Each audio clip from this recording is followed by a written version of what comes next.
Good afternoon. Welcome, everyone. Thank you for joining us this afternoon for our virtual TTAC conference. We are going to get started in about 1 to 2 minutes. We are waiting for a couple folks to join, log in, get their Zoom synced, get situated. So bear with us another minute or so, and then we'll be back to get started. We're very excited that you're all with us this afternoon.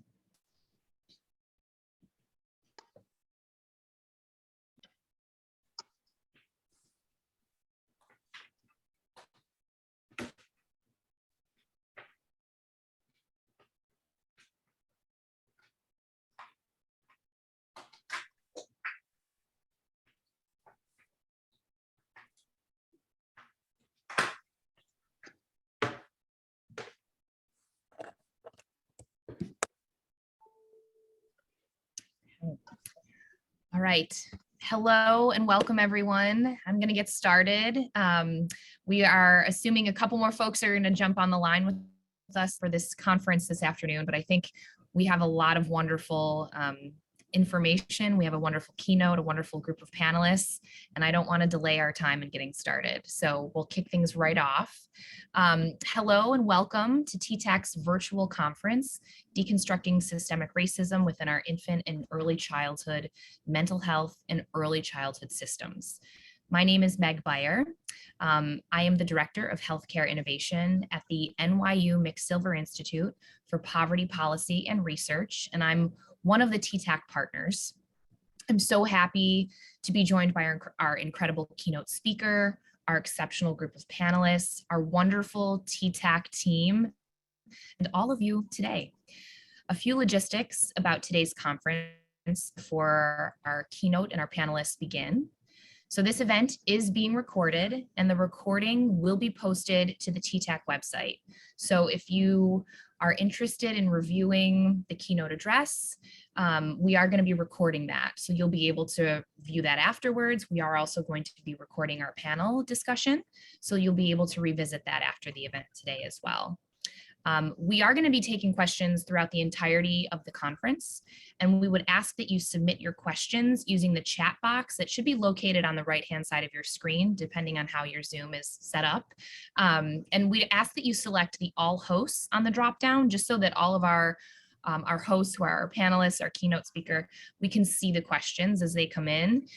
You probably won't be able to see them the way the Zoom is enabled, but just know that our team is taking all of the questions and comments and putting them into a centralized document because we have set aside time at the end of today's conference to address the questions. So we encourage you to chat in your questions throughout the entirety of the conference today. I know a lot of folks are very interested in obtaining continuing education credits, and we're excited to say that for those LMSWs, LCSWs, and LMHCs who are interested in obtaining credit, you are going to be eligible to receive 3 CEUs for attending today's conference.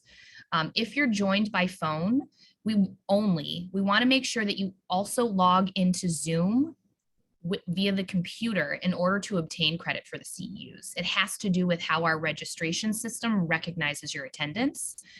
We are going to have a 15-minute break this afternoon between the keynote address and the panel discussion, and that'll be around 1:15, 1:30. That's going to be our break time. If you log out of the Zoom for the break, that's fine. You can totally do that. But please be sure to log back in with the same link you received to log in and how you're logged in now in order to receive the full credit necessary for the CEUs. You're going to receive further instruction after the event today on how to apply for the CEUs. It's going to be distributed via email following the conference. So a lot of the details that I just went through will be included on what you do next after today's conference to receive the CEUs. And then finally, at the end of the conference today, we're going to be sending out a feedback survey using the chat box. We'll say it out loud. We'll say, just so you know, we're going to chat out a survey. We ask that you take a moment to fill it out. We ask that you click the link that's shared in the chat box and complete the feedback survey that way. We read and review all the surveys that we receive and appreciate your feedback. It always helps us to improve and enhance our offerings for our TTAC project. And with that, I want to thank you again for joining us all this afternoon. And I will hand it over to our partner, Evelyn Blank, the Executive Director at the New York Center for Child Development and the Director of TTAC. Evelyn? Thank you so much, Meg, and welcome to everybody. And I just briefly wanted to let you know who TTAC is and a little orientation. The New York City Early Childhood Mental Health Training and Technical Assistance Center, otherwise known as TTAC, is funded through the Department of Health and Mental Hygiene. TTAC is a partnership between the New York Center for Child Development and McSilver Institute on Poverty Policy and Research. New York Center has been a major provider of early childhood mental health services in New York, and we have expertise in informing policy, but also supporting the field of early childhood mental health through training and direct practice. NYU McSilver Institute for Poverty Policy and Research houses the Community and the Managed Care Technical Assistance Centers, otherwise known as CTAC-MTAC, which offer clinic, business, and system transformation support statewide to all behavioral health providers. TTAC is really tasked with building the capacity and competencies of mental health and early childhood professionals through ongoing training and technical assistance. And if we go to the next slide, you'll see a screenshot of our website. And I would encourage those who are not familiar with it to really go there. It houses all of our previous presentations. We have PowerPoints, resources, and as well as recordings from previous offerings. So I would encourage everybody, if you're not familiar with it, really to go there and see what might be some resources. So it's really my pleasure today to welcome Dr. Stroud as our keynote presenter. And following her keynote presentation and a brief break, we're going to have a panel of expert panelists who are coming across early childhood systems. And the goal there is for them to address what are some of the unique challenges facing their respective systems, but also some strategies to really begin to address some of those issues. And I just want to say that our distinguished panelists were chosen not only because of their, which will be quite obvious, extensive expertise, but also because they're really representing systems that really kind of go across those serving early childhood.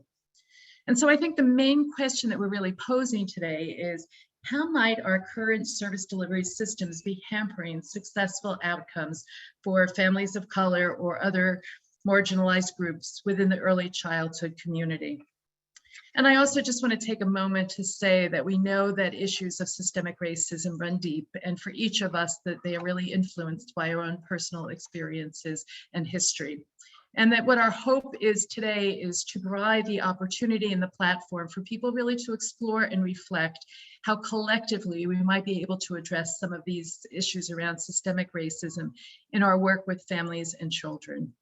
So I'm really excited about today's presentation, and it's now my privilege to introduce Dr. Barbara Stroud, our keynote. Dr. Barbara Stroud is a licensed psychologist. She has over 3 decades of culturally informed clinical practice in early childhood development and mental health. She is a founding organizer and the inaugural president of the California Association for Infant Mental Health, a 0 to 3 fellow, and holds endorsements as an infant and family mental health specialist, reflective practice facilitator mentor. Embedded in all her trainings and consultations are the activities of reflective practice, demonstrating cultural attunement, and holding a social justice lens in the work. She's the author of 2 books, How to Measure a Relationship and Intentional Living, Finding the Inner Peace to Create Successful Relationships. Her practice, she has worked largely with children in urban communities with severe emotional disturbance. Her professional career path has allowed her to work across service delivery silos, which is just so relevant to today's discussion, supporting professionals in mental health, early intervention, child welfare, early care and education, family court staff, primary care, and other arenas. She has been a key player in the inception and implementation of cutting-edge service delivery to children prenatal to 5 and their families, and her innovative approaches have won national awards.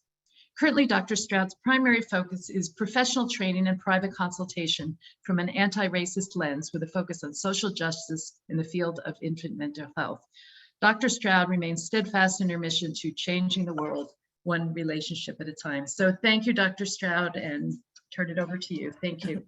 Thank you so much. Thank you for the work that you are doing at TTAC and to all of your partners, and thank you to all of you for attending today. Some of you can see a little bar here on the top. I'm going to try to make that go away. Hopefully that'll disappear as we move forward, but let's get started. I want to share my passion and my excitement with you.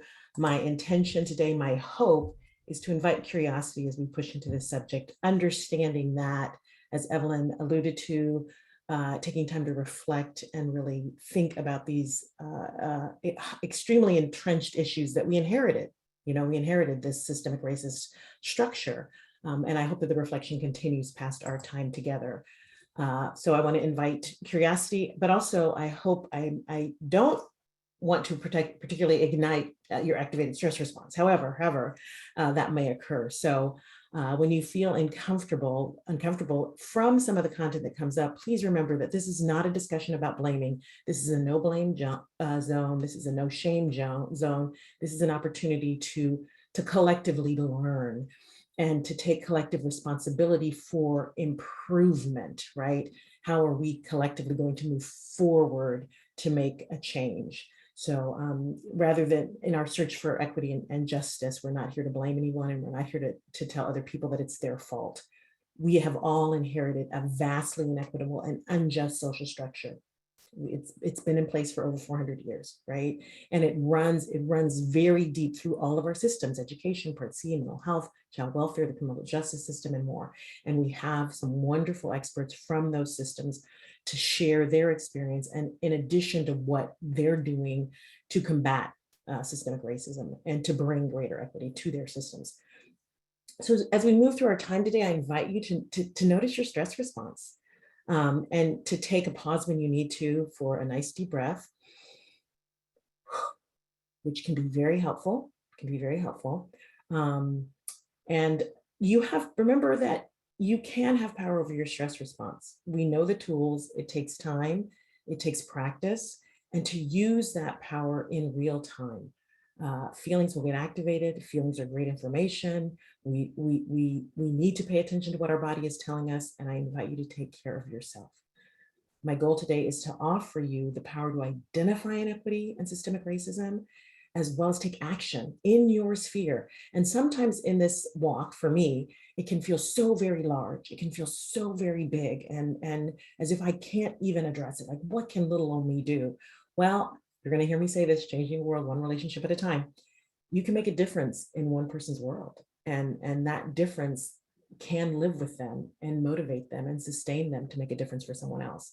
So never underestimate the power of a relationship and your power within the construct of that relationship. So that takes us to the children and the families that we support. So I'm going to challenge this. We are all one race. There's only one race, the human race. I'm going to push against that. And I'm going to push against that pretty significantly, because I want you to understand, I want all of us to understand that particularly people of color, BIPOC, Black, Indigenous people of color, are raising their children for an inequitable, unjust, and racist America. And when you as a parent are charged with protecting your child in a system that does not always keep them safe, that does not always see the truth of their experience, to whitewash, and I'm using that term on purpose, to whitewash their experience and say, well, we're all the same because we're all human, it's simply not true. And it's minimizing of the experiences that people of color are facing on the daily that assault their dignity, their identity, and their sense of belonging in these United States.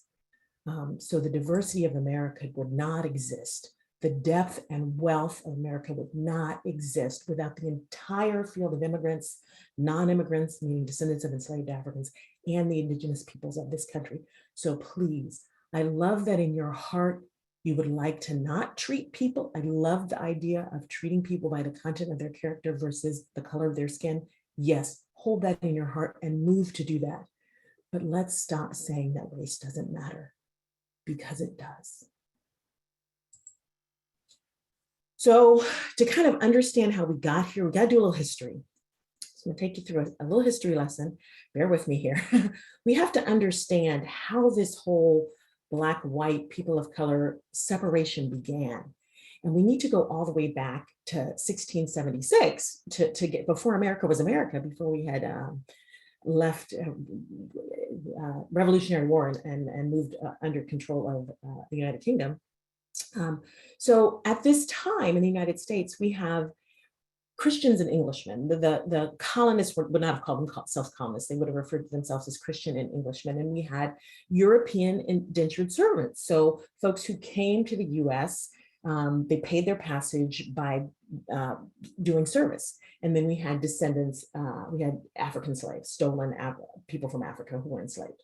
So that's kind of and the indigenous people, sorry, yes, the indigenous people who were being persecuted and murdered and attempted genocide. So we have all that going on. So in 1676, we have Bacon's Rebellion, if you remember your US history. And what happened in Bacon's Rebellion is the indentured servants and the enslaved Africans united against the elite, the power structure, the landowners, the white male landowners, because that's who it would have been at the time, right? That the conditions were unfair, that were not necessarily unfair, but they were horrific. There was not enough food. People were sleeping in cold quarters. There was a lot of it was inhumane in truth. So the Christian and Englishmen colonists were able to squash the rebellion, and following this rebellion, a very strategic and divisive decision was made.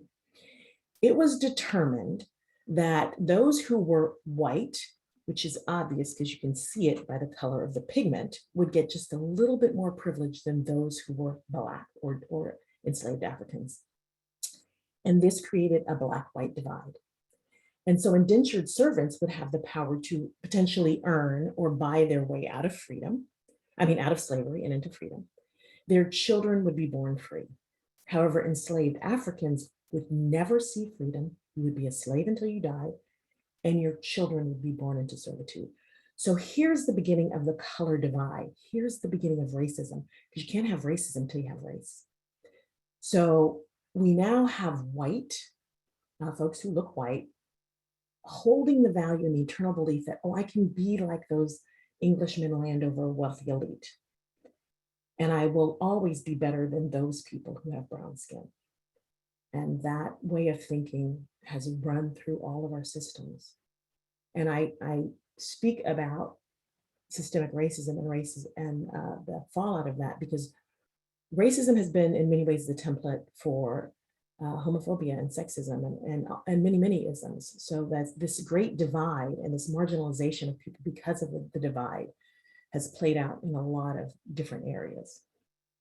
So white supremacy is also a word that can become a term that's uncomfortable. We don't like saying it. It makes people upset.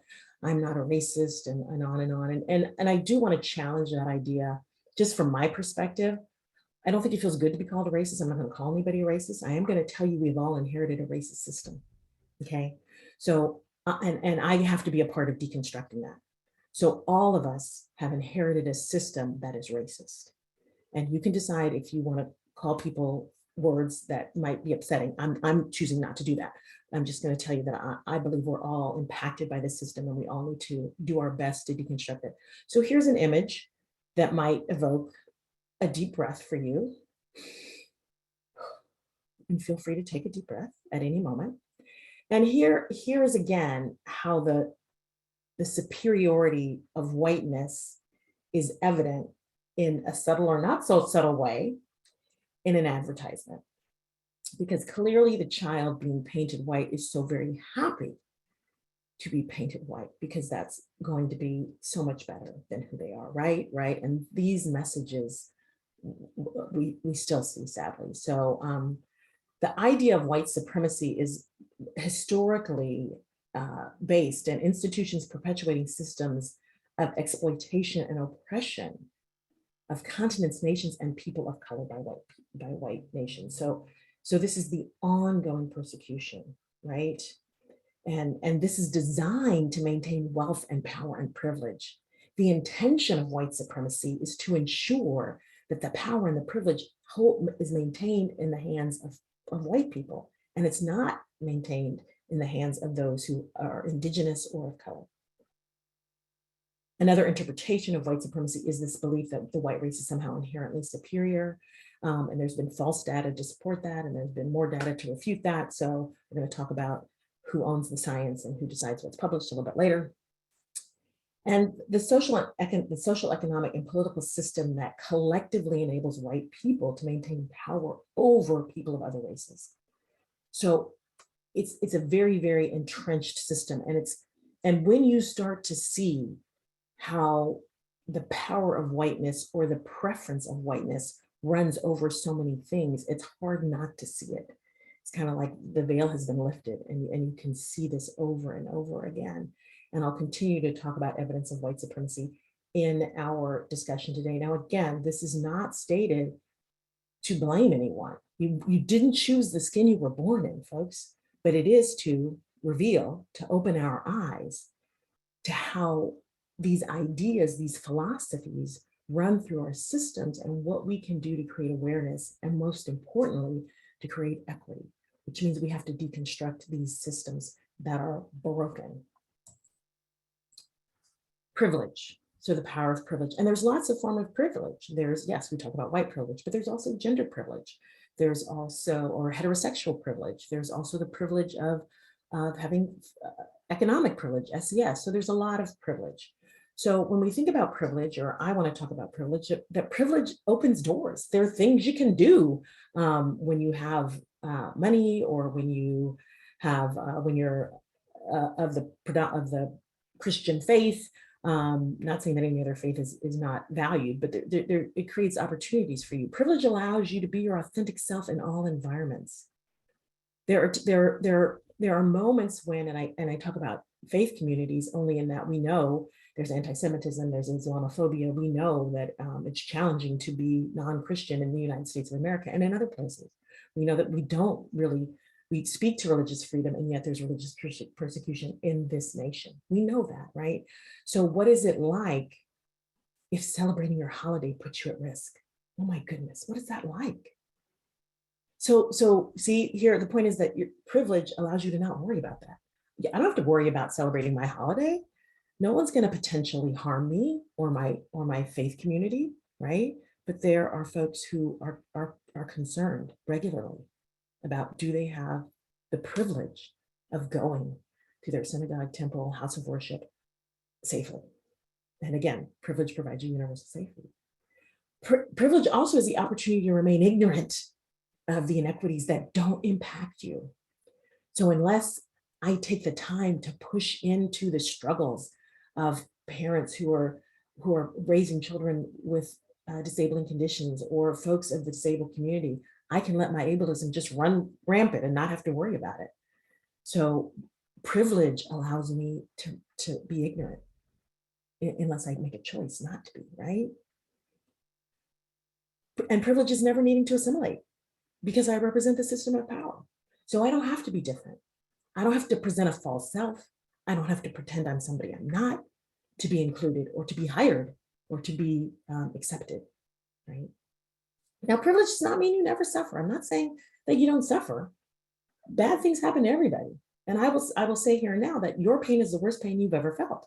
You cannot know the pain of someone else, but you do know your pain, and pain hurts, right? Privilege means you will never fully understand the suffering of those most disenfranchised by us in our nation. So there's a level of suffering that I won't understand that others face daily. And I think that's what I want all of us to sort of hold on to in this walk, is what, with curiosity, what is it that family is walking through that I don't even know, can't even fathom, because I've never had to deal with it. That's the kind of compassion that I'm thinking about. That's the sensitivity of response that we talk about with babies. That's what we need to offer these families. All right. So part of colonization and imperialism, this idea of assimilation, right? The goal of assimilation, melting pot, come to the US, everybody's the same, right? We're all going to be the same. Well, immigrant communities have historically been taught that you arrive here, particularly in the US, I'm speaking very much about the United States of America, and shed their former cultures, right? Or national identities to become fully American, specifically white American. So everybody's welcome, and there were losses in that. Some of the resulting losses were that folks' names were changed, right? To sound less Russian or German or Italian. Home language was often discontinued. And perhaps cultures or rituals were discontinued as well as a result of this need to assimilate, okay? Immigrants from a non-European nation would never fully assimilate, because they would always be othered based on their non-white experience. So there's this, we're all the same, but you aren't. So Black, Indigenous, people of color, BIPOC, if you have not heard this acronym, This is emerging in the field, and we're still working on appropriate language. So a lot of us are struggling. A lot of us are trying to find the right words. I'm happy to continue to learn.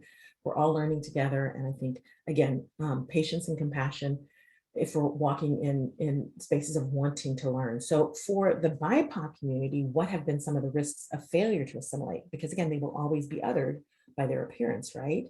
So some of the consequences have been death, disease, stolen children. We know about this terrible history of the Indigenous community, other communities as well, incarceration, internment, unemployment or underemployment. We know we have data around a lot of populations of color who are underemployed, less likely to be hired, and clearly making less money on the dollar than white men are making. Women of color, men of color as well. Poorly educated, mostly because of this, how schools are not segregated by race, but they're segregated by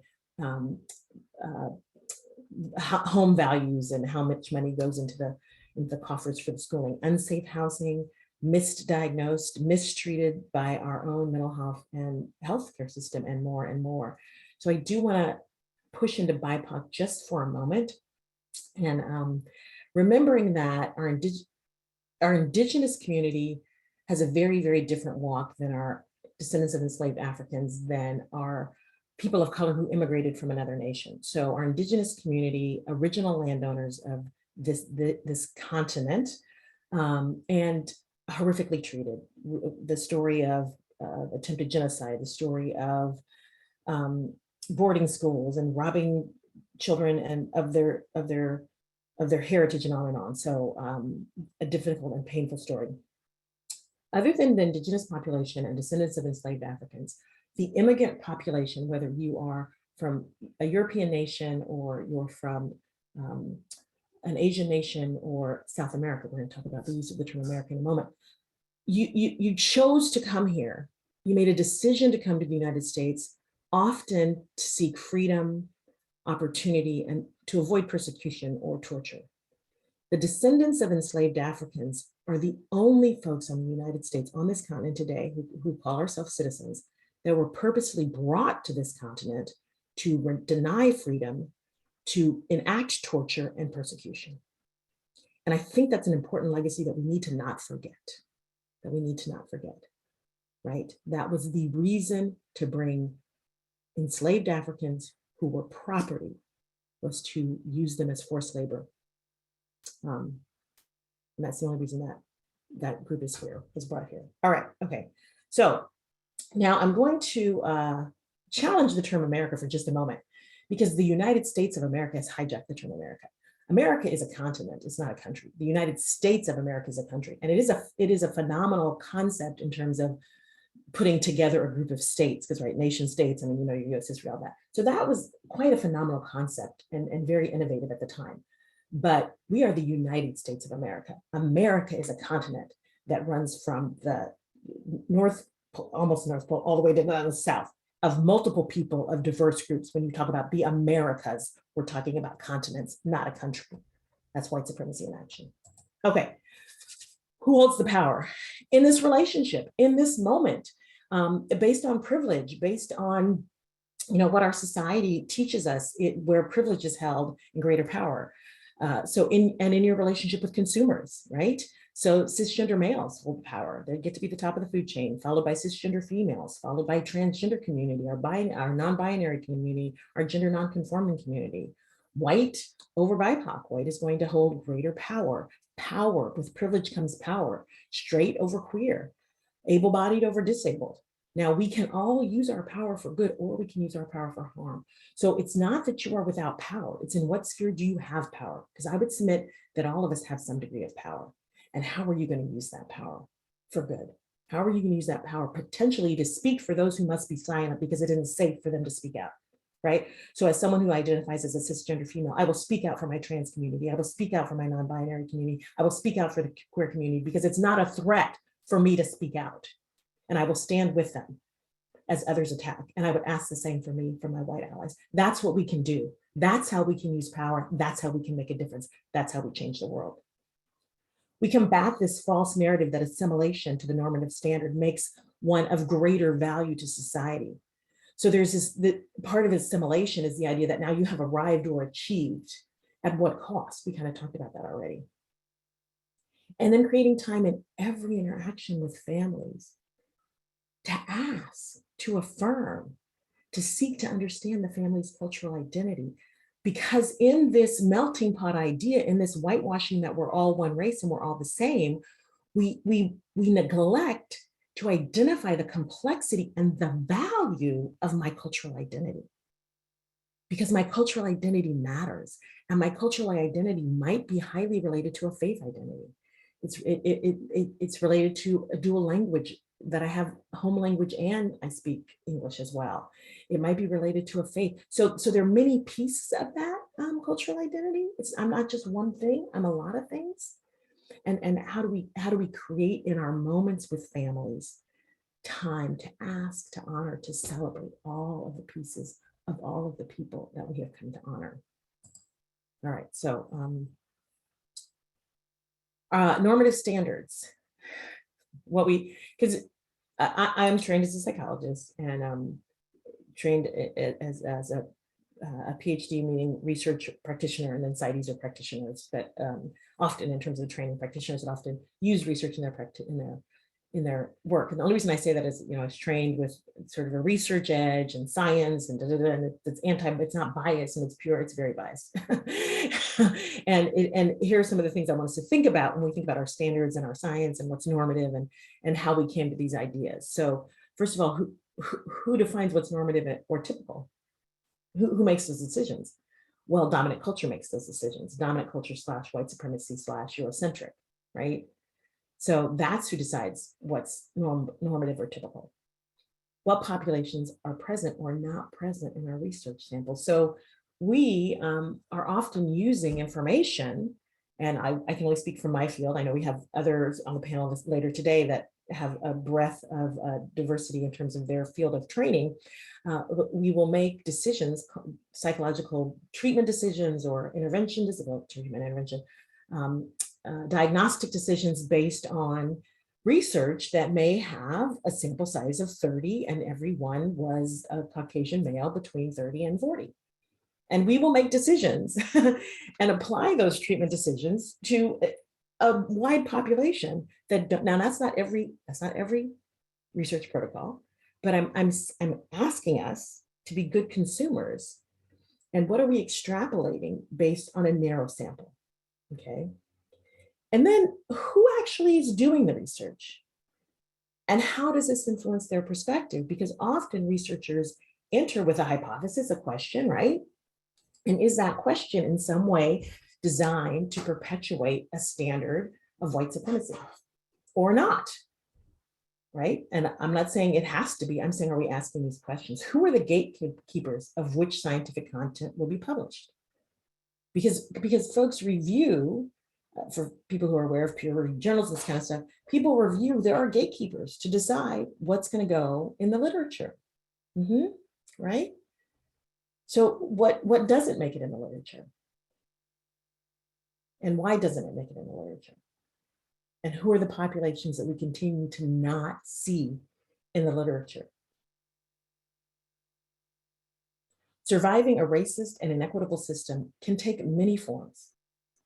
It can look like a lot of things. And as a provider community, regardless of your service system, my question to you is, are we offering understanding of these differences?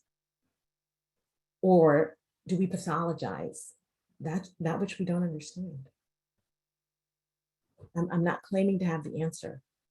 I'm asking these difficult questions because, again, I hold the belief, the value that collectively we can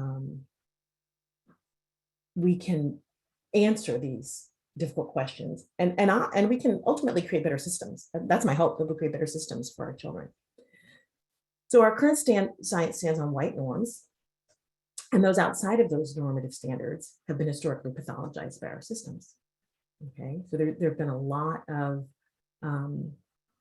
things that are considered culturally appropriate for some family systems. I also think about trauma, how folks move through a trauma. and how you can walk in America and not feel safe because of the color of your skin, because of the God you pray to, because of who you choose to love, and not feel safe daily. And what does competence and confidence and success look like in that narrative? What does it look like? And when we have one narrative for success, or a very narrow window for success, how do we make sure everybody's not just surviving, but thriving? So those are the questions that I ask myself in my free time. So white supremacy in action, what does it look like here? It looks like using power to control or promote assimilation. So things that continue that value that the normative, not even the normative standard, the Eurocentric standard, okay? The Eurocentric standard is where we need to be, all right? So, and I've changed this slide, as you see, and I left my change in there because I want to talk about it. I originally wrote creating systems to promote dominant culture, white supremacy. And I took that away because I've started to understand that dominant culture is another hijack. It's another white supremacy hijack. Because before colonialism, before European nations decided to invade and colonize indigenous communities, if you look at a map of the world, how much of the continents of the world were populated by brown people, indigenous people, people of color before colonization. So really before colonization, the dominant culture was people of color. So this idea of dominant culture is another hijack. It's Eurocentric culture. It's Eurocentric culture that has invaded and taken over cultures to advance their own cause, So white supremacy in action are any tactics that promote Eurocentric values, white standards, English only paperwork in agencies or systems. And I've spoken to people where only English is allowed to be spoken in the workplace. People are not allowed to speak their native tongue. I don't really understand that policy, and that's okay. I don't have to understand it. There may be very, very good reasons for it, but what is that saying? What is that saying? And then dress codes that restrict cultural clothing. Hijab is one example. And there are even school dress codes that prohibit certain clothing that would be considered culturally appropriate. And we have this method of learning that is very great respect for teachers. It's not about teachers, it's not about our educational system, but it's very narrow. It's like sitting in chairs and in rows. And we know little people, particularly kids under 5, do a lot of body-based movement. Some cultural groups are used to learning in action, and some cultural communities are used to learning in multi-generational groups, like elders really supporting youth and older children supporting younger children. So we've created a very narrow band for our education standard, and you jump in and you do it this way, or somehow the learner is flawed, not the system. Again, memorizing facts versus having experiences.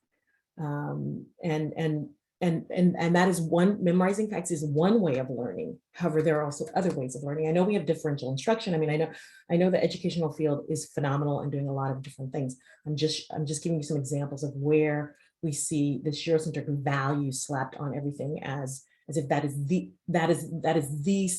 preferred way to do things. Even as back at the idea that writing with your right hand was preferred, and there was a time in our nation that children were forced to not use their left hand.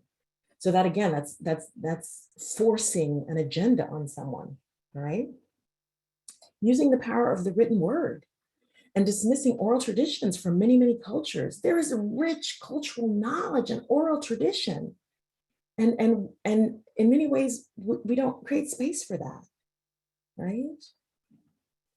Shaming, punishing, or pathologizing responses, behaviors, or individuals that act outside of the standard of whiteness. And this makes me think of the Crown Act legislation that will allow anyone the authority to not be fired from employment because of their hairstyle, because of wearing a natural hairstyle. African-American women specifically have been told to leave work or fired for wearing an afro or a different form of hair that did not assimilate or complement or provide evidence of whiteness. So punishment, shaming for being outside of that cultural expectation. And then failure to ask about family culture, family history, racial identity. Understand if we are supporting, and again, I'm speaking from my narrow lens as a psychologist, and I'm aware of what I know, and I'm trying to be aware of what I don't know. But from my lens as a psychologist, a lot of my work is ego development and like identity validation, and who are you as a person, and how do you use your knowledge of yourself not only as a seed of empowerment for you, but as a way to connect to someone else, right? If I'm going to be in a relationship and I'm a relationship-based person, I have to have an intact ego. I have to know who I am. And part of who I am is a racial identity. And if we fail to explore, to discuss, to validate the racial identity of those that we're working with, we're doing a disservice, right? So we have to open that door. Family traditions, as well as what might be lost in your immigration story, if that's a part of your story, because not everyone immigrated to these United States, right? But then I do think about families that I've worked with who have immigrated, and what practices have they shed or felt that they needed to shed because it wasn't going to be safe for them to engage in those practices, and what are the subsequent losses there as a result. Okay. All right, so there is an infant mental health culture. And I'm going to take a moment now to think about what we believe we know, and that's okay, because I think I'm hoping we're always learning. I'm hoping we're always striving to grow. I'm hoping we can be curious at all times. So let's take what we know. I'm not saying throw out what we know, that's not what I'm saying. I say let's take what we know and expand it. Let's create more equity. Let's bring different voices into the discussion. Let's truly have everyone at the table, right? Right? So infant mental health, 0 to 3, they know me well. Very, very proud of my experience being even selected as 0 to 3 fellow and what that has allowed me to do in terms of networking with other fellows and people within the 0 to 3 community. So 0 to 3 has this definition of infant mental health, and many of us are using the term infant and early childhood mental health. And really infant mental health is a transdisciplinary field for folks who get locked in that mental health term. We're really about promotion more than intervention. Not that mental health does not do intervention, but we're a spectrum of promotion, prevention, promotion, and intervention. We really want to ensure that all children have the skills and capacities, social skills and capacities they need to jump into learning environments. So the 0 to 3 definition of infant mental health. Infant mental health refers to how well a child develops socially and emotionally from birth to 3. Now, some of you may also be aware of this. Some of us will use this definition for kids birth to 5, because if you work with kids who have delays or kids who've had trauma, like I do, you know that oftentimes our 5-year-olds or 4-year-olds can look very much like 2 or 3-year-olds, right? So it is the developing capacity of the child to experience, regulate, and express emotions. That's social emotional development, experience, regulate, and express emotions, right? Form close and secure interpersonal relationships. That's relational intimacy. That's capacity to be in a relationship with someone else, which is a life skill, and explore the environment to learn. That's school readiness. Social emotional success, the capacity to be in relationships and to explore the environment and learn our relationship skills are also school readiness skills, all in the context of family, community, and cultural expectations. Now, this was my experience in the 80s and the 90s, in that we would put culture at the end of the story or at the end of the chapter. And culture, because culture is kind of an afterthought. It's like, yeah, that part is important too. And I take issue with that, because I think culture is at the front end. I don't think culture is at the back end. Now, again, I'm not taking away, I'm adding to. I think this is a great definition, and we need to, and I honor those who created it. And I'm grateful for, at the time, stepping out of traditional children's mental health and saying, no, infants have a different experience and they need something different. But let's put family first, because children develop in the context of a family, and families are the nexus of culture. Families teach culture, families breathe culture, families live culture. So my rewrite, not taking their definition away. I'm not saying they have to own my definition. I'm just offering a suggestion.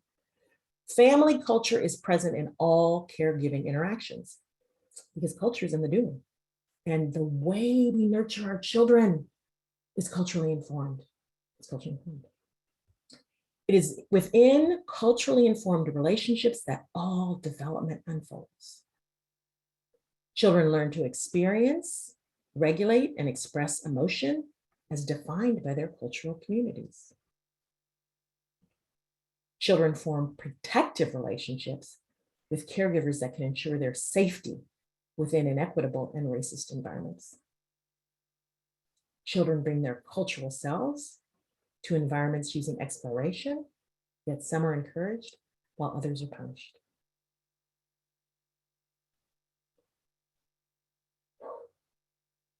So you are going to get the slides after this session, after this training, they'll be made available to you. I have gotten requests to share this slide. If anyone wants to share this with someone they're working with, or you have my permission to do that. So I'm just going to give you that up front. All right. So I want to think about just one social emotional stage. We're going to think about the first social emotional stage of development, which is to experience and express emotion. I'm not going to go through all the social emotional stages, but you can sort of think about that yourself from this deconstructing systemic racism lens. So how does the dominant culture, Eurocentric culture, systemic racism interpret emotional expression in the BIPOC community? So what do we know about preschool children? We have Walter Gilliam's work, right? He published the research around preschool teachers and the eye scanning technique and looking at children, a black girl, a white girl, a black boy, a white boy. I think many of you have seen this research. And when the teachers were told there might be some challenging behaviors and they looked at the vignette, most of the teachers immediately looked at the black male child. And there were no challenging behaviors in the vignette. So there's this preconditioned expectation, right? And what is too much emotion? And then what is not enough emotion? And I've talked to families of color, the BIPOC community, that have been told, I was told I wasn't expressive enough. I didn't share enough passion for my child. I was like, who decides what is too much and not enough? And then some families, you're too loud. You're threatening because you're raising your voice. All right. Are BIPOC children in preschool encouraged to share emotions, or are they punished for their emotional expression? Now, again, how is that emotional expression interpreted? What are the adults in the room perceiving from these children's communication of emotion? And this is the communication strategy they have, right? Maybe we don't like kids raising their voice, but maybe that's how people talk in their home. Or maybe their home is close to the train tracks and they got to raise their voice for people to hear them. Is it safe for my BIPOC child to express emotions in public? Because if you are not of the BIPOC community, I want you to understand, most of us, I can't speak for all BIPOC people, most of us are wanting to ensure that our children are safe in America that does not always value the BIPOC individual. And the goal of the caregiver is to protect their child.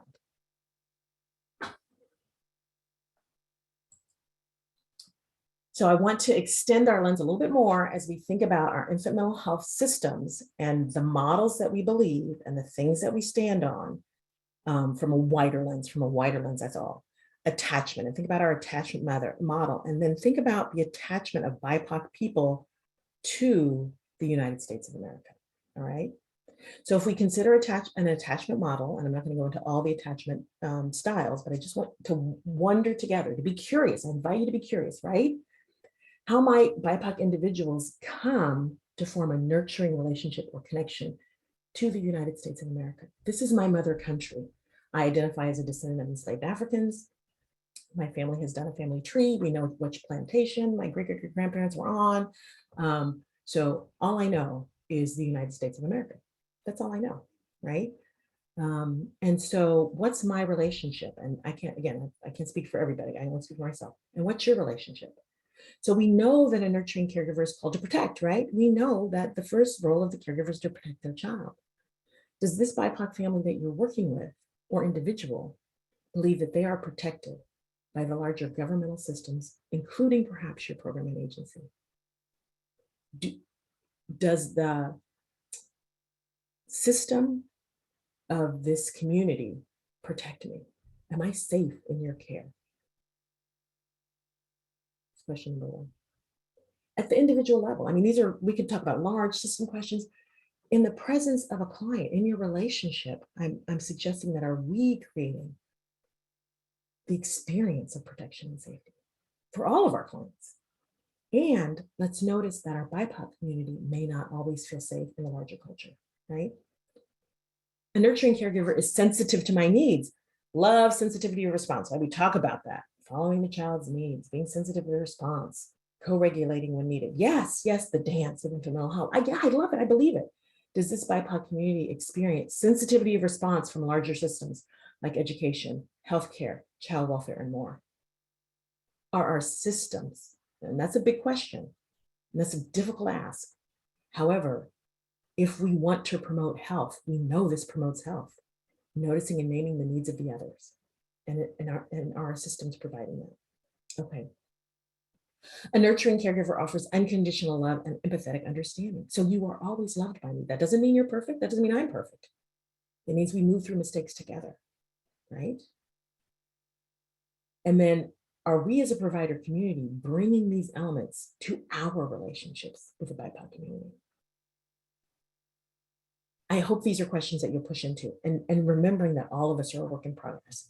I hope every day I'm getting a little bit closer to a more equitable lens than I am today. Because as I said, we're all a work in progress, including myself. So the engagement phase, as we're building relationships, as we're connecting with families, I want us to kind of think together, right? For being curious, considering when working with families impacted by systemic racism or structural inequities, poverty, it's challenging to be poor in America. So rural communities tend to have less access to services than urban communities. So there's a lot of ways to be disenfranchised. How does your system provide emotional safety and sensitivity of response to this client or this family in front of you? Right? What does that look like in real time?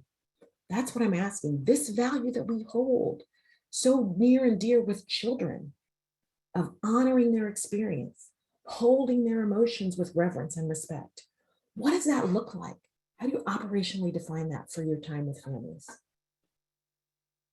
And does this provider, do I as a provider represent a community that might have harmed this family? And it doesn't mean you can't create relationships. That's not what I'm saying. But what I'm saying is, are we mindful of that? And are we creating space to investigate that? Right? Are we honest about what we don't know? Do we interpret this individual's actions as a stereotype or a racialized cliche? The angry Black person, the Asian as model minority. Having an accent means you must be an immigrant. You're not from here, right? Judgment for not speaking English fluently. Somehow you're not smart, right? Do we step into those stereotypes? And stereotypes can feed implicit bias, and implicit bias can fuel isms. So think about that. Check yourself. Notice. Sharing power. I try to work from a place where I give authority and power to families. This is their child. So can we give this individual power in the interaction? And what does that look like? Power over their experience. Honor and accept their emotional story. Create space for the individual to question our suggestions, our assumptions, and our interpretations. They are a part of the process. I'm in mental health, the dance between the caregiver and the child, right? Where's the relationship dance between the provider and the family? And some of you are already doing these things, that's great. But I'm a little bit older. I came from that top-down model. I did. I grew up professionally in that we go tell families what to do because we have the science and we know. And I have learned so much. It's wonderful that you keep learning across your lifespan, and families have been so gracious as to teach me. Families are doing amazing things that they've been doing for thousands of years. And some of these things work. And so are we listening, right? Can we remain safe in the understanding that we will never fully know the internalized experience, institutional harm, or generational trauma that is experienced by others? Again, there's some pain I'll never understand. I can walk next to you in it. But I can't fathom it. I can't. And that doesn't mean I can't be a good support to your family system. But there's some things we're not going to understand. There's some things I'm not going to understand. And I think it's fair to admit that. It's fair to say that to a family. I can't know your wall. I can't know it the way that you know it. And that's why this is a collaboration. That's why this is a partnership, sorry. That's why this is a partnership and not a dictatorship. Okay, assessment phase. Challenging our assessment tools. Is this tool normed on the population we're serving? That's always a good question. Like, where do we get the norms for this tool? Considering social factors that impact health and mental health. So we know about the social determinants of health. I hope that's information that you're familiar with. Income, underemployment. Again, we know that outcomes for children and families that are poor are not great. Poor quality schools, living in unsafe communities. Environmental factors, and I'm thinking about these in terms of how they impact the performance of children and maybe even our own assessments about developmental or cognitive knowledge or what have you. And some of the environmental factors that impact our children are they in a highly polluted area? Is the water clean? Noise pollution, and for kids in urban communities, often hearing gunshots or sirens in their community. And our racist history, our diagnostic history has in the past, we have racism in our diagnostic system.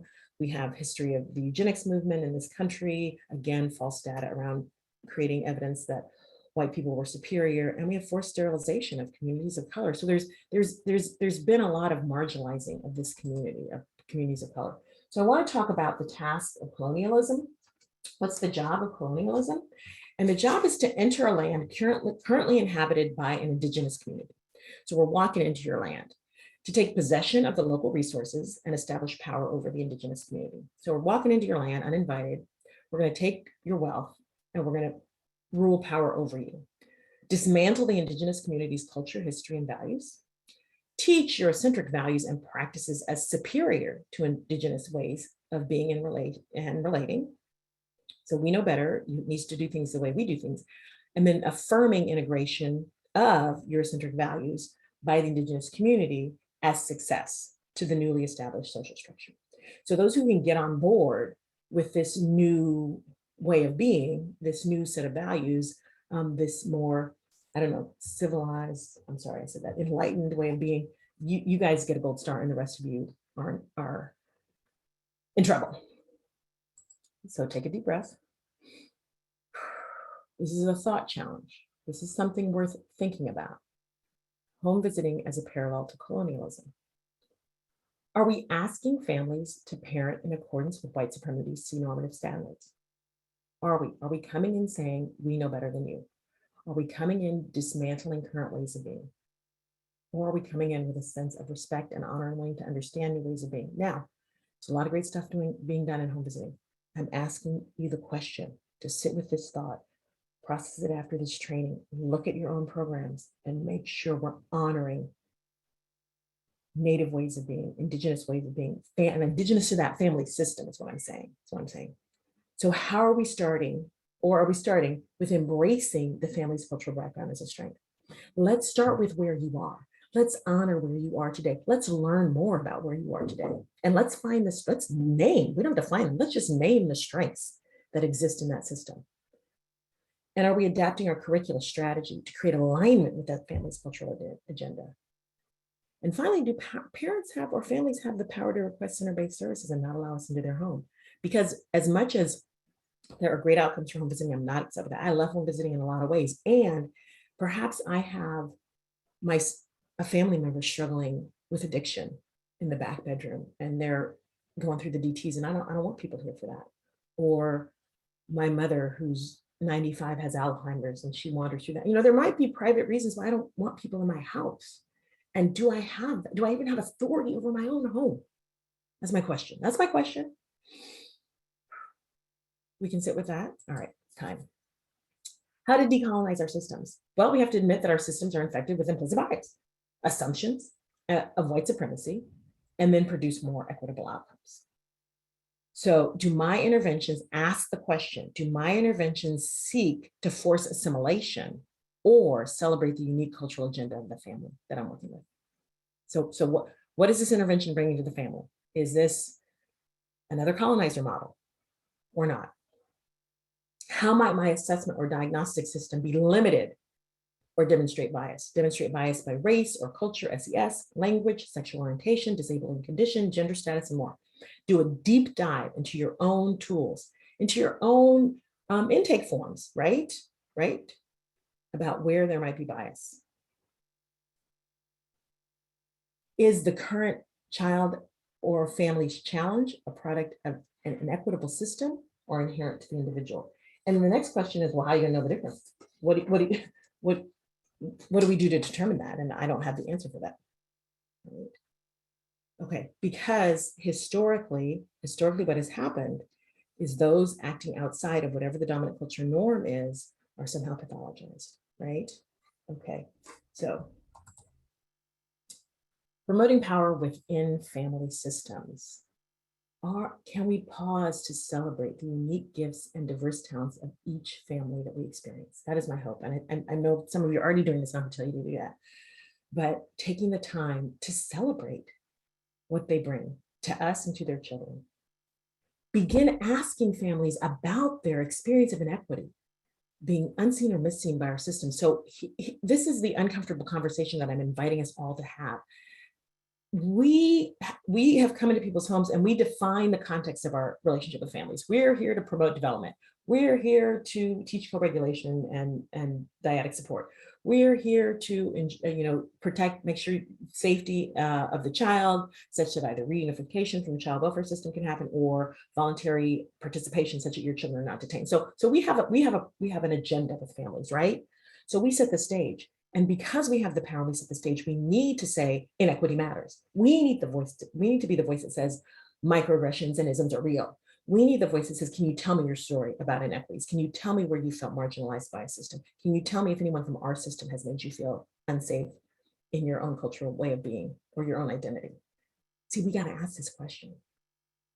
And then we have to be prepared for what comes at us from a place of wanting to grow and do better, not from a place of defending or saying, I would never do that, from a place of wanting to grow and do better. Give families authority to teach us something about their culture, history, and their experiences of racism and or microaggressions. This is about sharing power. Families have information that I need. They have information I don't know, like what it's like to be them. Let's invite that. Let's welcome it. Let's be prepared to hold it safely for ourselves, because these are hard discussions. I'm not going to minimize how difficult this is. Create a mechanism for marginalized groups in your community to be active participants in the development of more culturally sensitive or equitable service delivery models. And I'm looking forward to the panel and hearing some of this work that they're doing. So yeah, partner with community. It's all about partnership. We're moving out of I know what you need and just follow my rules to let's partner together to create something that works for both of us. And can we change our narrative from unit of service to seeking authentic experiences for others? And what I was meaning by this is some of us, and I have a mental health one, so that might be my own mental health bias. We're collecting units of service in mental health. We're like always documenting who we saw and what we achieved. And I get that we need to be paid and we got to be paid. We're not doing this work for free. I'm not mad about that. But when we change our narrative to we want people to thrive and we do what is necessary for people to thrive versus counting widgets, because some of this work becomes counting widgets. And that's a policy issue. And so when we talk about making people thrive, how do we measure that? And that's a bigger question, but yeah, it's just sort of thinking about getting back to what we really want to be doing here, right? So holding the gift of story, the gift of story. We are in many ways the stories we tell ourselves. I think about the rich and beautiful stories that families have about who they are and all the traditions that go back generations. And so the story of you, the gift of the story of you, and then how we came to see ourselves through these stories and the world as we do, right? So what are the family stories that we say over and over to each other? So I'm going to give you a couple of stories that I ask families to share with me. I ask families to tell me if they know their birth story, if their parents ever told them their birth story, and if that's a story that is shared or not, and then how it felt to hear your own birth story. If they know the story of if their parents were married, because not everybody's parents got married, but if they have the story of their parents meeting and falling in love, like what's that story? And then if their families have an immigration story, I'm the descendant of enslaved Africans, I don't have an immigration story.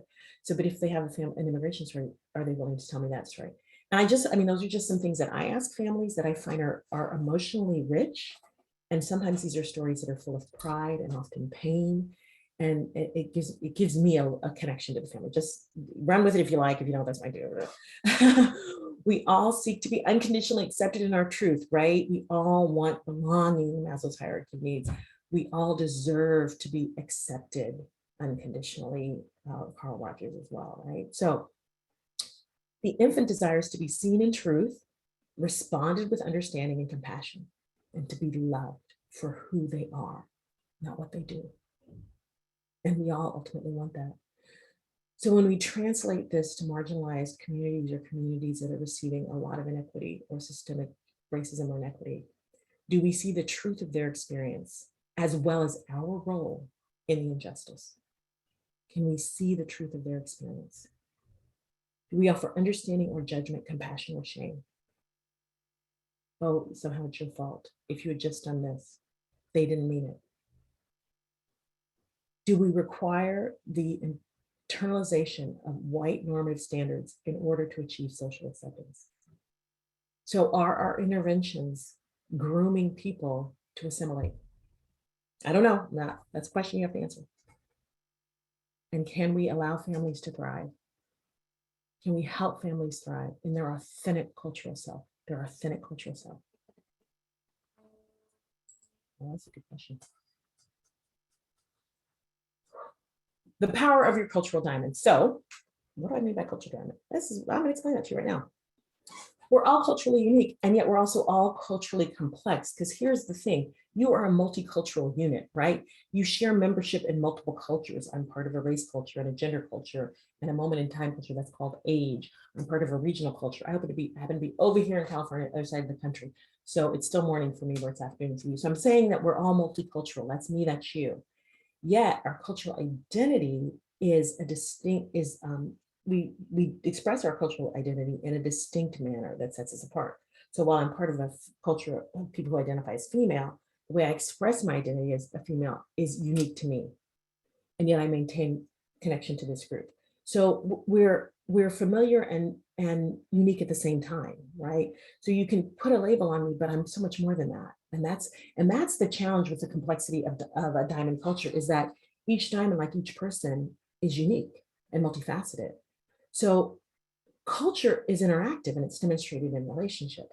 We actively seek connections via culture, meaning we want to be with people who value what we value. Culture stands on values, and then our actions as a result of those values. So we tend to hang out with people who are like us. And then we also want to be understood culturally. We want to be accepted and validated in our cultural practices, right? So each of us as individuals are multifaceted. We are one of a kind. We are priceless and rare, precious, like a diamond. So I want you to, if you remember nothing else, walk away with your diamond status. Go tell your partner if you're partnered, you got a diamond. But remember, they got a diamond too. They got a diamond, you got a diamond too. Everybody's got a diamond. So celebrate that. And then for my kiddos and parents who don't know their diamonds, I come to remind them that the world has thrown dust on you. They've tried to make you believe that you don't shine as brightly and brilliantly as you do. But I'm here to tell you, you're a diamond. And you're beautiful. Just the way you are. Voices that have been silenced. So one of the stories, or part of the result of marginalization, colonization, assimilation, is to silence voices that would challenge authority. So I think about the parents that feel like that have lost their fight. Why ask for what I need? Because I'm simply not going to get it. And for families that I've worked with that, I want to say this, that again, they've been beaten by the system. They feel like they're unseen. They feel like they're not valued.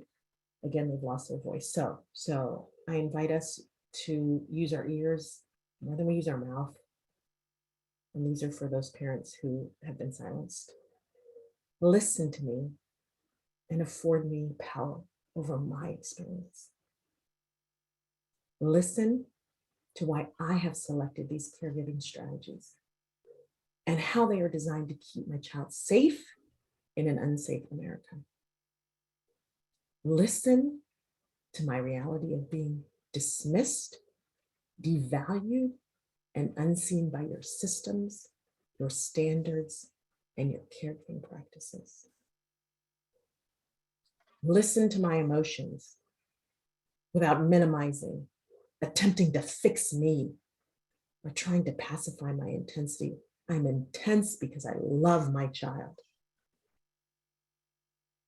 Listen to my passion. Listen to my love and honor my fear for my child. Stop talking. Stop teaching. Stop intervening. Just long enough to listen.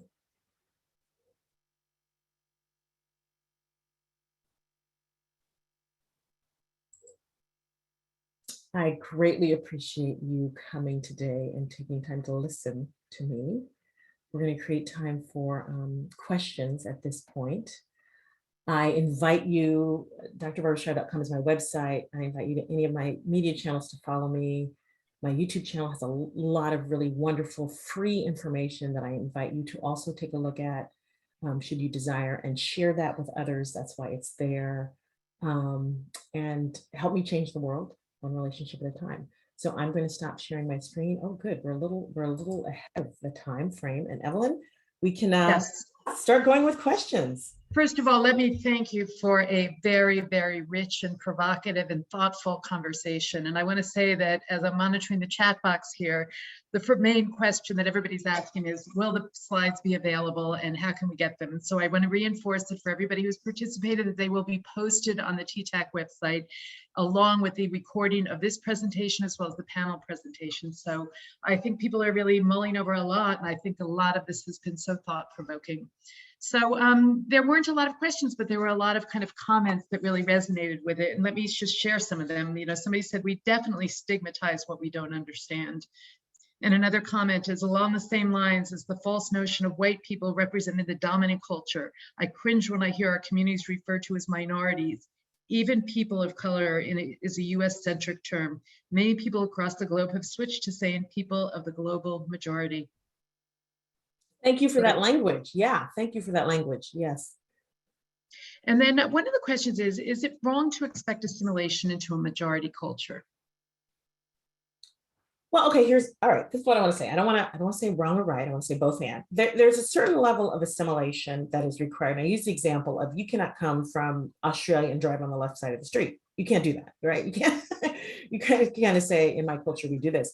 So there are some normative expectations that move society forward. So there's that kind of thing. However, in terms of, I think, how you choose to partner, who do you choose to partner with, the foods that you eat, the strategies for raising your children, the God that you choose to pray to, who you love, I don't know that those things can be mandated. And that's off the top of my head. So, but in terms of keeping the wheels of society moving, there are some guidelines that we all need to participate in. I mean, safety, and for me, it goes down to safety. Is everybody safe? What I tell supervisees is, are the parents keeping the children physically and emotionally safe? No one's breaking the law. Then parents can parent in ways that you would not parent. Absolutely. Another question, it really stemmed from, you know, how pervasive all of the kind of systemic racism is, and, you know, the idea of assessments and what are we assessing and what tools are we using? And so someone asked, well, what tools do you use? And I guess the broader question is really thinking about, you know, how can we really ensure that the way that we're measuring and assessing families really is reflective? And as we know, a lot of the studies are done, we're not on the populations that we're working with. Yeah. And I think, yeah, I agree. I'm not gonna, people have worked very hard to create really great tools. And I think what we have to do is use those tools and use our knowledge and use our assessment of the family's cultural experience and think about access to resources, who's available. I mean, people are great resources for kids. So you know, and people can help move development forward with kids too. So I think about the rich opportunities that exist in families, versus where they might score on a standardized test. And I don't know if I'm not answering the question or rambling, but for me, a number on an ASQ provides me an opportunity to think about what is the family valuing in terms of how they parent in the relationship with this child, right? And for example, the idea of self-feeding, there's a lot of cultures that don't promote self-feeding, right? And we know this, we've learned that. So that evidence on a tool for me provides me an opportunity to push into the family's culture and learn more about what they're doing and what's important to them versus, oh, you missed this item. Yeah. Yeah, very helpful. And so one last question before we go for a quick break. How do we reconcile the guidelines around infant, early childhood parenting or best practices that may not align with the parent's experience and history? Somebody talked about working in a program where they often feel uncomfortable with some of the guidance that's being given. Well, so that's a little bit vague just in terms of the guidance. And I do think sometimes, well, one of the things you're going to get after this, also there's an article that's going to be posted about Black families parenting and in alignment with some of the attachment work and how some of the attachment work has thought about Black families as being more authoritative when in fact they're trying to keep their children safe. And there's certain things that some Black families are making sure children don't do because being curious could be dangerous in certain situations. So getting back to the question, sorry, I'm kind of going off the top.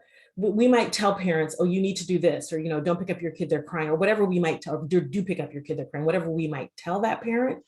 For me, there's so many of the parents that I have worked with that are struggling in their parenting might have, I don't want to say always, might have had their own childhood challenges or traumas or people who were unavailable to them, maybe because the parent was depressed, not that a parent was a bad parent, they just were not emotionally available to them. So I want to know more about the parent story, which we know in infant mental health too. We really want to learn what the parent is bringing to the relationship and what are the false narratives the parent might have about relationship. And so before we tell parents what we think they should do, let's understand why they're doing what they're doing. So I think that's what I want to say, is because parents, I will tell you, I hold the value, every parent loves their child. Every parent loves their child. They're doing what they know how to do, even if we don't like it and even if we think it's unsafe. That's what they know how to do, right? So let's connect to where they learned to love and what does evidence of love look like for them? And then how can we help them or move them towards evidence of love that we know promotes development? Because some evidence of love may not promote development. So I hope that's a helpful answer.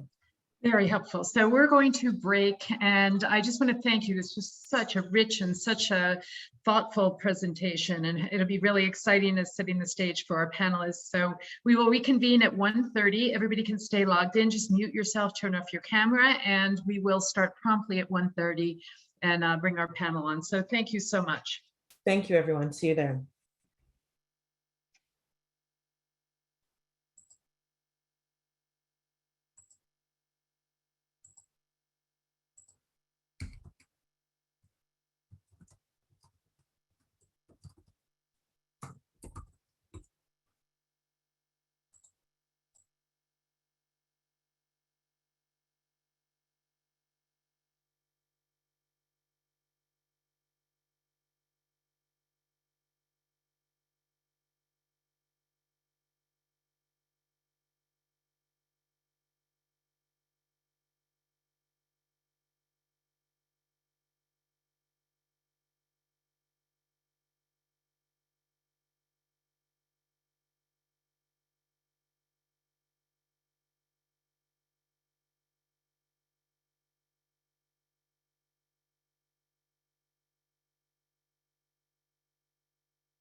Well, I'm honored to be joined by my esteemed panel, and I know we're going to have an introduction in just a moment. Absolutely. So maybe give everybody just a minute to kind of log back on, but we're really excited to kind of move this conversation from the keynote address here into really how does this apply and what does this look like across child serving systems. So I have the privilege of introducing our distinguished panel here. And I have to say that given time, if I were to acknowledge all their credentials and all their accomplishments, we'd never get beyond the introductions. And each one of the panelists could be a keynote speaker in and of themselves. So I am just going to introduce people, their name, their title, and I also want to thank each of them for their time, their expertise that they're bringing to this discussion. So let me start by introducing Sherry Cleary, who's the University Dean of Early Childhood Initiatives at the City University of New York and the Executive Director of the New York Early Childhood Professional Development Institute. Dr. Jeanette Gong, who's the Director of the Intervention Quality Initiatives Unit for the Bureau of Early Intervention, Division of Family and Child Health at the New York City Department of Health and Mental Hygiene. Dr. Jacqueline Martin, Deputy Commissioner for the Division of Preventive Services in the Administration for Children's Services. Erica Moore-Bass, Executive Director of the Maternal and Child Health Unit at the New York City Department of Health and Mental Hygiene. And last but not least, Dr. Wendy Wilcox, Chief Women's Health Officer for the New York City Health and Hospitals. And I do want to say that on the website, all of their complete bios are listed. So please do go there and read about the extensive experience they have. So Dr. Stroud, I turn it back over to you. Yes, let's jump into our first question for our panel. How do you see systemic racism in the system in which you work? And how does this impact your clients? So Dr. Martin, we're going to ask you to go first. Sure. Thank you so much. It's an honor to be here. And just want to say, Dr. Stroud, your presentation was just right on the money and so encouraging. First, I want to say here at the Administration for Children's Services, our mission is to protect and promote the safety and well-being of New York City's children and families. And we do that by providing child welfare, juvenile justice, and early care services across New York City. And in those child welfare services is comprised of our child protection, investigations, foster care, as well as prevention services. And so when I think about, this question, how do I see systemic racism in the system, in this child welfare system? I think we know that, our history, and I appreciated Dr. Stroud, you saying that we didn't create the system, we inherited, this system and all of its structural and racist, system that we have. And so the one thing that I think comes with this system is that we have the power to separate children from their caregivers when we assess that children are unsafe. And that is something that is inherent in our mission by the nature of our mission. That is our role, right? There's no other institution that has that much power to separate children from their caretakers. But those decisions start with investigations and lead to determinations, right? So our data, when we take a look at it, and there is data, it's available, it's public data, really does indicate that Black and Brown children are overrepresented in our child welfare system, while white and Asian families and their children are underrepresented. And so I think that is another place in where we see that much disparity in our system, where we need to pause and really think about, why is that? We have to ask those questions. And I'm really pleased to say that we've been asking those questions. We've been focusing on this here in New York City for some time. And, I'm not going to say that we have all the answers right now, but I'm really pleased with the fact that, we are not shying away from this issue, right? So all across the data points that we look at in child welfare, whether it is who gets calls to the state central register, which is overseen by the state, the investigations, who are we investigating, the outcomes of those investigations, which children are separated and placed in foster care, who stays in foster care and don't reach those outcomes of adoptions and more permanent outcomes. We see that it is a system that predominantly impacts Black and Brown families.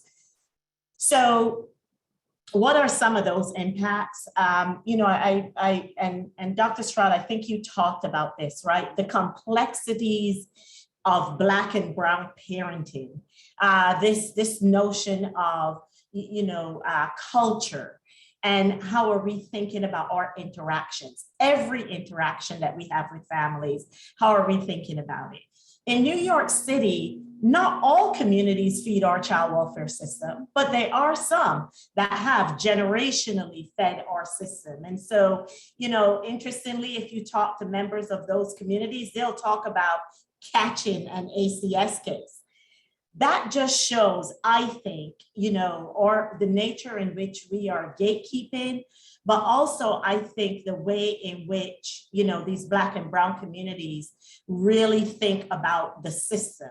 So I think that they are living in fear, sort of, this perpetual fear that at any given moment, they could receive a knock on the door from ACS, because they are essentially, someone has determined that they are not protecting or providing for the well-being of their children. So I do think that, this idea of fear, this idea of what the outcome of those investigations can have on parents and children, and so I'll stop there for now because I'm really excited in the second panel to talk about some of the work that we're doing. But, we are facing this head on, not running from the structure. I so appreciate your feedback, Dr. Martin. And that first, you've named the challenge. You see that it's there. And in our second question, we're going to address it. Erica, yes, if you can take the first question as well. Thank you. Yes, so good afternoon, everyone. And Dr. Stroud, you've given me, and I'm sure all of us, so much to think about. And I'm happy that a few people on the panel I engage with regularly. So I'm sure we'll be further talking about how to apply some of the things that you spoke about during your presentation. So powerful. I'm really, really moved, but encouraged at the same time. So thank you for that. So I just wanted to give the audience some context about the area of my work. As Evelyn mentioned, I am the executive director of the Maternal and Child Health Unit at the New York City Health Department. And within my unit's portfolio, it includes a new large initiative, the New Family Home Visits Initiative, which includes a large home visiting program, as well as a coordinated intake and referral system, includes strengthening partnerships with both clinical and community-based providers, which I feel is really, really important, that community piece, as well as initiatives related to breastfeeding and infant safe sleep. And so in many of those different areas, we definitely see how systemic racism shows up. In one area in particular, infant safe sleep, like the culture, right, of that topic, of how parents elect to put their infants to sleep, right? And I just really want to revisit how we really engage families around this particular topic, and ensuring that culture and values are included in the way that we communicate. We rely on data a lot in our agency, and not to say that data is not important, but I think that we have to move just beyond relying on the numbers. We don't generally rely a lot on the narrative, and I'm really trying to promote that more and how we tell the stories of the families that we are engaging, and the families throughout New York City, because we're engaging a portion of the families, but not most or all, right? And so that how do we reflect the stories of New Yorkers, not only just always poor New Yorkers or the under-resourced New Yorkers, right? Because there's blaming and stigma in that as well. I really want to speak to about using evidence-based as the bar of how we determine where funding is allocated. And in this area, I do see systemic racism really show up. A lot of our grassroots and really community-based organizations that have a whole wealth of knowledge really established in the community and really trusted messengers in the community are often left out of how we allocate funding, right? Because they're not necessarily resourced in a way that best positions them to get the large grants so that they can expand their service delivery model, right? And so in this new initiative that is in my unit's portfolio, we are really making a conscious effort to really ensure that it is a government community-based partnership to really execute a lot of our maternal and infant health programming that we have going on in the agency.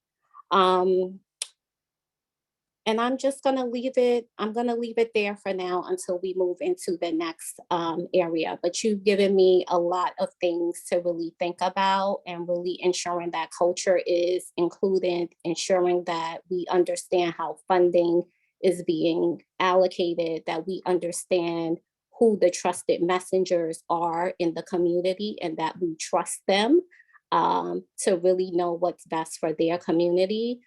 Is important, not only in word, but in deed. Mhm. Thank you, Eric. And I want to underscore two things, and we're going to jump into Dr. Wilcox is going to be next, mentioning multiple forms of data, right? I think that's what you're speaking to. We rely on data, and we also know qualitative data is of value too, but are we grabbing that and making use of it? Yes. And I appreciate you speaking to the barriers that allow someone to become evidence-based. Because it's not that we're against an evidence-based program, it's that look at all of the demands to achieve that. And so you have well-respected grassroots providers who right now won't get to that level. Thank you, thank you. Dr. Wilcox, yes, welcome. Oh, thank you so much, Dr. Stroud. And I just want to echo the comments of my colleagues who said it earlier, which is just, that was an amazing presentation. And thank you so much for teaching all of us and really just taking a deep dive into something that all of us think about, I know, and encounter on a daily basis, and just giving us a framework to deal with that. I'm so glad that this is recorded because I will be directing a lot of my colleagues to view the video and this whole presentation. So thank you. So answering your question, I work for New York City Health and Hospitals. I'm sure many of you are familiar with that, but just to recap, we have 11 acute care hospitals, all of which have maternity centers within them, as well as over 100 community care centers, prison health, long-term care. So we're just we're the largest public healthcare system in the United States. So when we do things, we tend to do them on a large scale, and people notice. And so to your question is to give an example of how we saw systemic racism within our system. And to be totally transparent, we didn't see it. But the example I'm about to give you is where members of the community, patients whom we had served, actually organized and involved their community-based organizations and engaged their council people on city council to bring this matter to the leadership of New York City Health and Hospitals. And what I'm talking about is drug testing during pregnancy, using urine drug tests, and the cascade of events which then could follow for patients which might land their children in ACS or them under a period of review, which could lead to them having to go to drug treatment centers, ruining abilities to attend work, cascading people into poverty in some cases or further poverty, and really just a whole cascade of events that I will honestly say again that many of us didn't see the effects of that. And when we really looked into this matter, when it was brought to the attention of leadership of health and hospitals, we realized that providers were not following our own policy. At that time, there was a policy which said that in order to perform a drug testing on a patient, you had to obtain verbal consent. It didn't say you didn't have to document that consent. It just said you had to obtain verbal consent. And when we went back and looked at some of the examples of when this was occurring, it was not always documented. And it was not clear what had been explained to the patient, whether or not the conversation of risk, benefits, and alternatives had been discussed. And then when we really started to look into the literature and deep dive and understand truly what this could mean for Black, Brown patients and otherwise, who to a large extent were being subjected to this, we realized that our policy had a lot of holes in it and needed to be revised to respect the entire patient. So before I go on with the revision, I'll just say that it was a big wake-up call and a moment where we realized that we were happy that our patients were bringing this up, because perception is reality. And if the community feels that you have racist tendencies or racist policies, then that perception will persist. And it clearly needed attention. And we did take notice and put some changes in place. So I'll stop there. Thank you so much. I look forward to your follow-up to the next question. Dr. Gong, welcome. And if you, oh, I'm sorry. I'm off. Sherry, you're correct. No, Sherry, you're next. There's an order and I misspoke. Sherry, you're next. It's quite all right. Jeanette can go before me if she wants. You know what? I want to just echo my colleagues on this panel's gratitude for your presentation. You just set a beautiful table for us to really have this rich conversation. So in my work, I focus on early childhood and the workforce that serves both young children and families. And, I would say at the very, two things just to get us started. One is that in our world, there is not only such deep and profoundly rooted racism, but there's also incredible misogyny. And the reason for that is because 96% of the workforce are women. And about 50% of them are women of color. So right there, we are so mired in being thoughtful about what is it that makes change for the workforce and the children and families that they serve. So I'm going to start there. And the very nature of our field and education writ large, so beyond early childhood, operates on the assumption that our job is to judge, analyze, assess, fix, remediate, change, and teach, when it really needs to be respect, listen, learn, respond, co-construct, and grow together.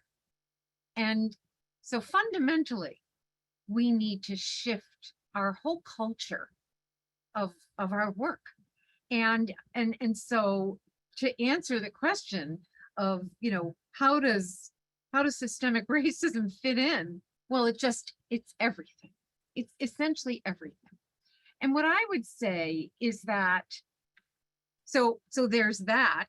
there's that attitude we have about children and families. And then there's the attitude we have about the workforce, and that this work is easy, not very important, not valued, intuitive, and essentially, and I hate people who use air quotes, but I'm going to do it, women's work. Right? So there is this element of misogyny and racism, the fact that women of color should do this work because they did this work historically. Somebody in the chat wrote something about historic trauma. And here we are dealing with these assumptions and these social norms that really say that, hey, you know, anybody can do this work, and you women of color, you surely can do it. You've been doing it. You've been raising this country's people forever. And so that leads us to some really crazy and very intense challenges. And so barriers to higher education on top of that, barriers to career advancement on top of that, and the end result of that is low compensation. So we're keeping you right where you belong, is part of that racist, misogynistic approach. And I'm going to go out on a limb and say that too often our own field, we are complacent. We have come to believe these things. We wouldn't say we believe them if we were asked, but our actions and our lack of sometimes advocacy show that we're almost a part of the problem and need to be part of the solution. And so, of course, as we go on, I'll talk about how we're trying to create solutions and enable people and empower people to be part of their own solutions. But the last thing I'll say about this topic is that it is further compounded by our society, this United States of America's culture of disrespect and distrust of children. So we criminalize children. We marginalize children. We do it to all children, and of course, in particular, and especially our Black boys. But this country has never, ever held a child in the esteem that they are due and deserved, and are held in other places, particularly our indigenous cultures across the world. In this country, our indigenous cultures, and in our indigenous cultures across the world, the child is on a true pedestal. They are seen as being born with wisdom and ability and gifts. And in this country, we have a very different outlook on children. So it's a great question that you ask. It's a very complicated or complex challenge. So thank you. Sherry, thank you so much. I'm spinning about comments I want to make, but I'm aware of time. So Dr. Gong, thank you. You're up next. So good afternoon, everyone. And thank you again. I'm going to add my congratulations to Dr. Stroud. What amazing presentation. Thank you. For those who are not familiar with EI, the Early Intervention Program, is a voluntary program guided by Part C of the Individuals with Disabilities Education Act, or IDEA. It provides services to eligible children from birth to 3 with disabilities and or with diagnoses that have a high probability of developmental delay. So in EI, from referral to evaluation, services, and transition, everything should be family-centered. And what do I mean by that? Family-centered practices are strengths-based, promotes and respects the family's active participation and choice in services, and supports the collaboration between parents and EI professionals. And in EI, we've been working for a long time trying to get people more aware and understanding of what family-centered means so that everyone can have the same experience.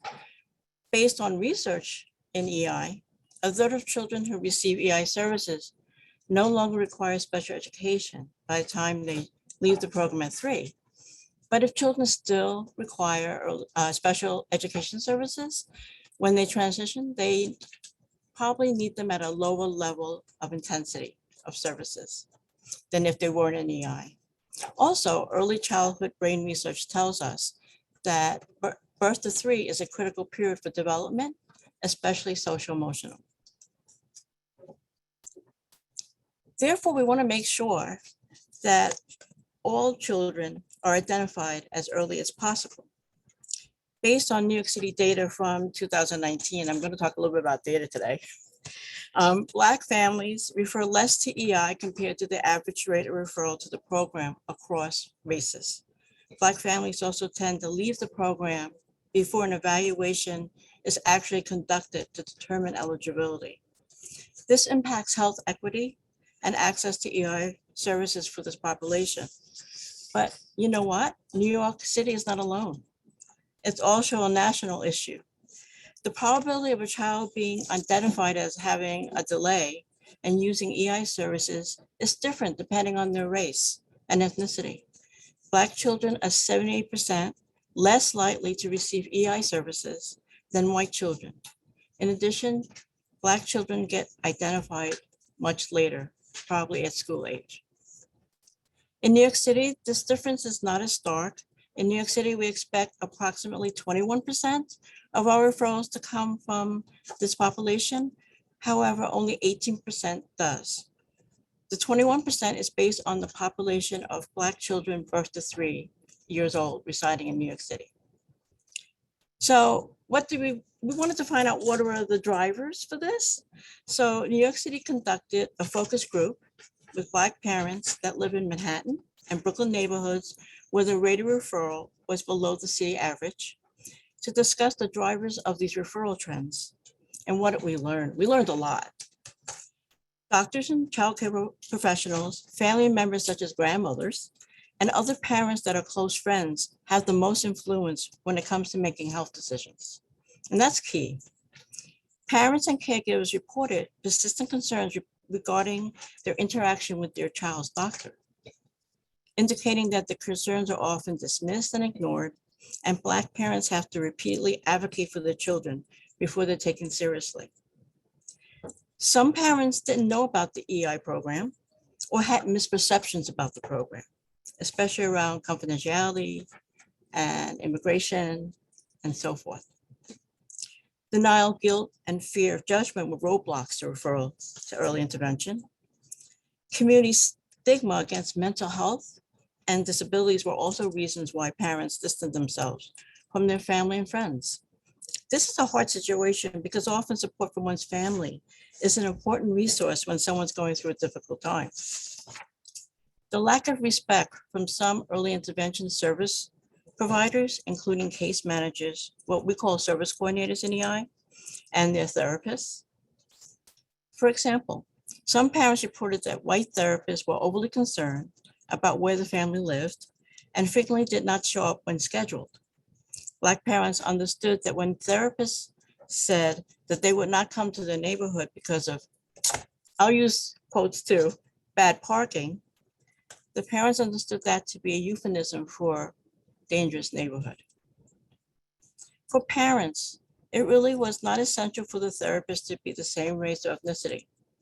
Rather, they wanted them to be reliable, good at their job, communicate with them, and to be culturally sensitive.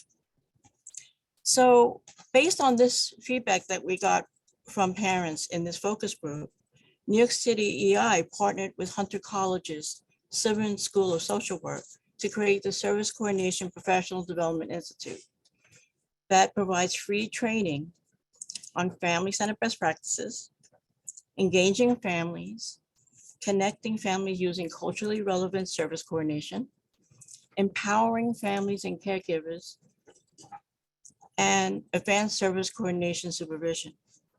The results of the focus group were shared with participants as well as the implicit bias on the quality of communication, attitude, relationship, and access to services when working with diverse families. So the focus of these trainings were not on regulations, policies and procedures, It was about that relationship with families and that parent. It's important to note that service coordination is the only service that every child referred to EI automatically receives. And they are the first representative the families meet when they enter the program. And therefore they play an important role in the journey that each family experiences. When we get to the second question, I'll provide some more updates. I was loving it. Thank you so much. And thank you for orienting those who don't know early intervention, because not all of us have the privilege of working with early intervention providers and Part C providers. So thank you for that. And I actually found the data fascinating. I love data, but also embracing multiple forms of data. That's what we're talking about. There's a lot of ways to get to know families. So let me bring on the second question for our attendees. The panelists know the questions. In your specific system, what needs to be done differently and what strategies are being employed to address these issues around systemic racism? And Sherry, you are first in the order of the second question discussants. Well, thank you. Thanks so much. You know, I'm going to say something a little dicey. I have learned to beware of what I call progressive racism.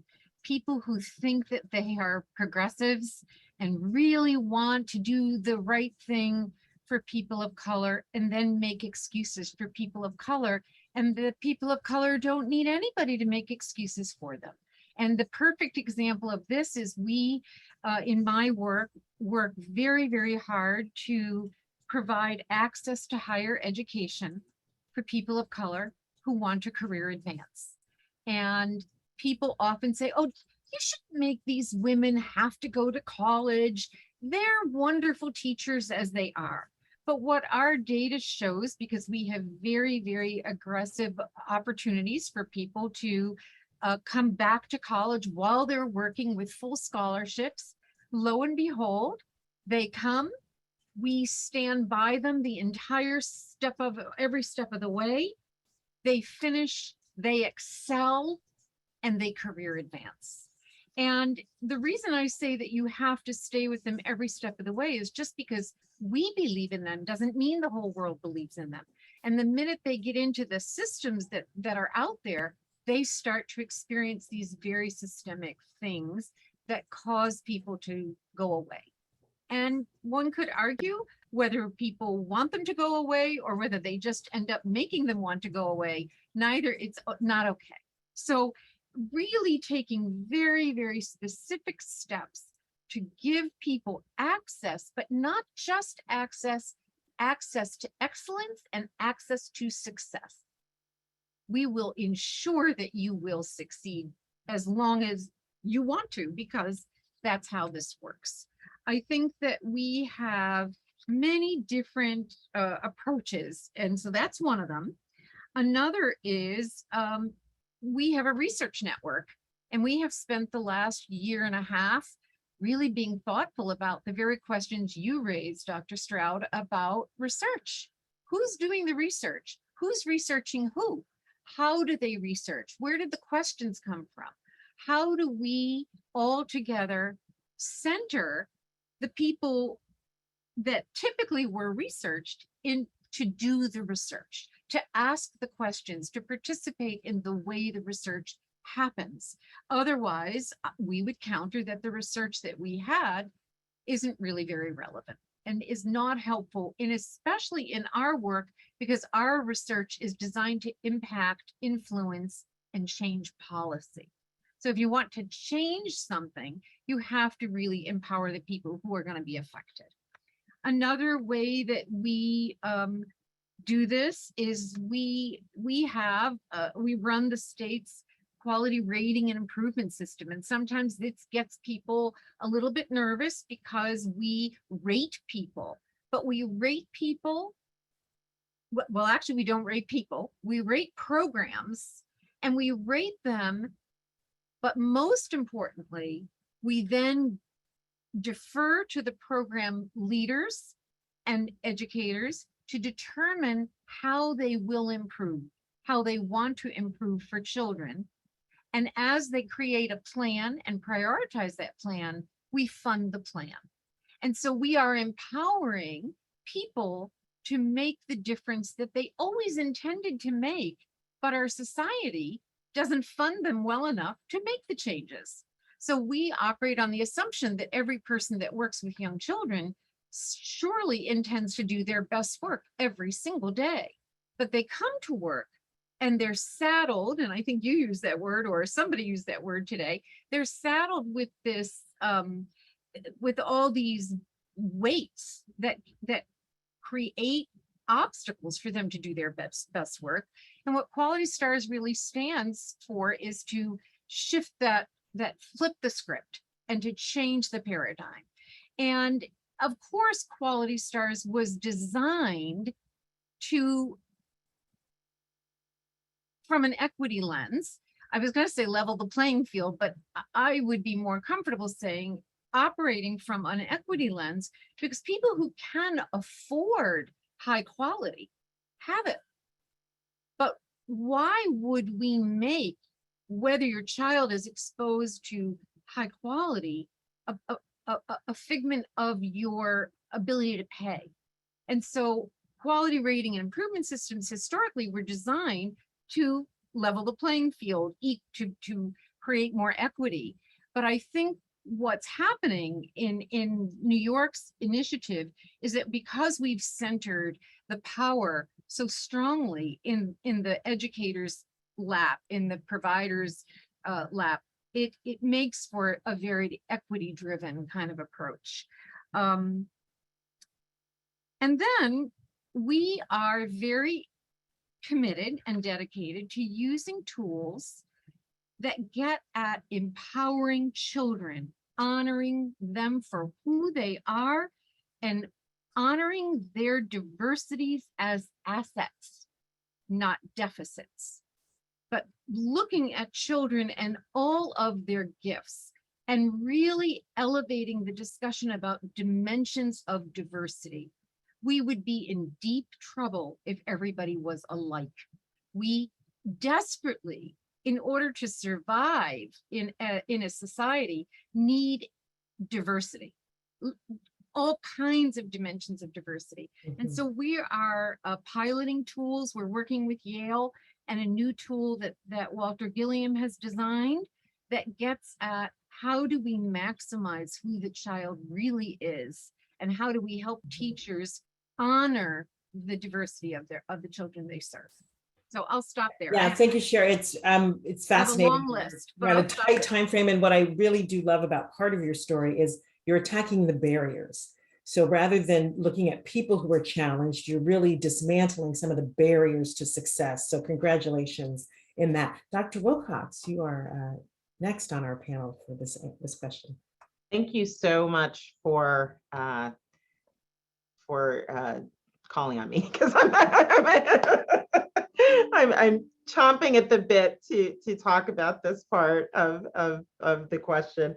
So to follow up my earlier story, we created a testing policy that absolutely requires informed consent, which comes along with information for the patient to describe all of the potential issues that can occur when one is tested, including legal issues, including custody issues. It spells that out. It makes both obstetric and pediatric providers obligated to have this conversation, and a patient can absolutely say that they do not want to be tested. And really what we wanted to focus on was health and wellness, rather than pointing the finger and marginalization. So if someone discloses, we do screening of everyone.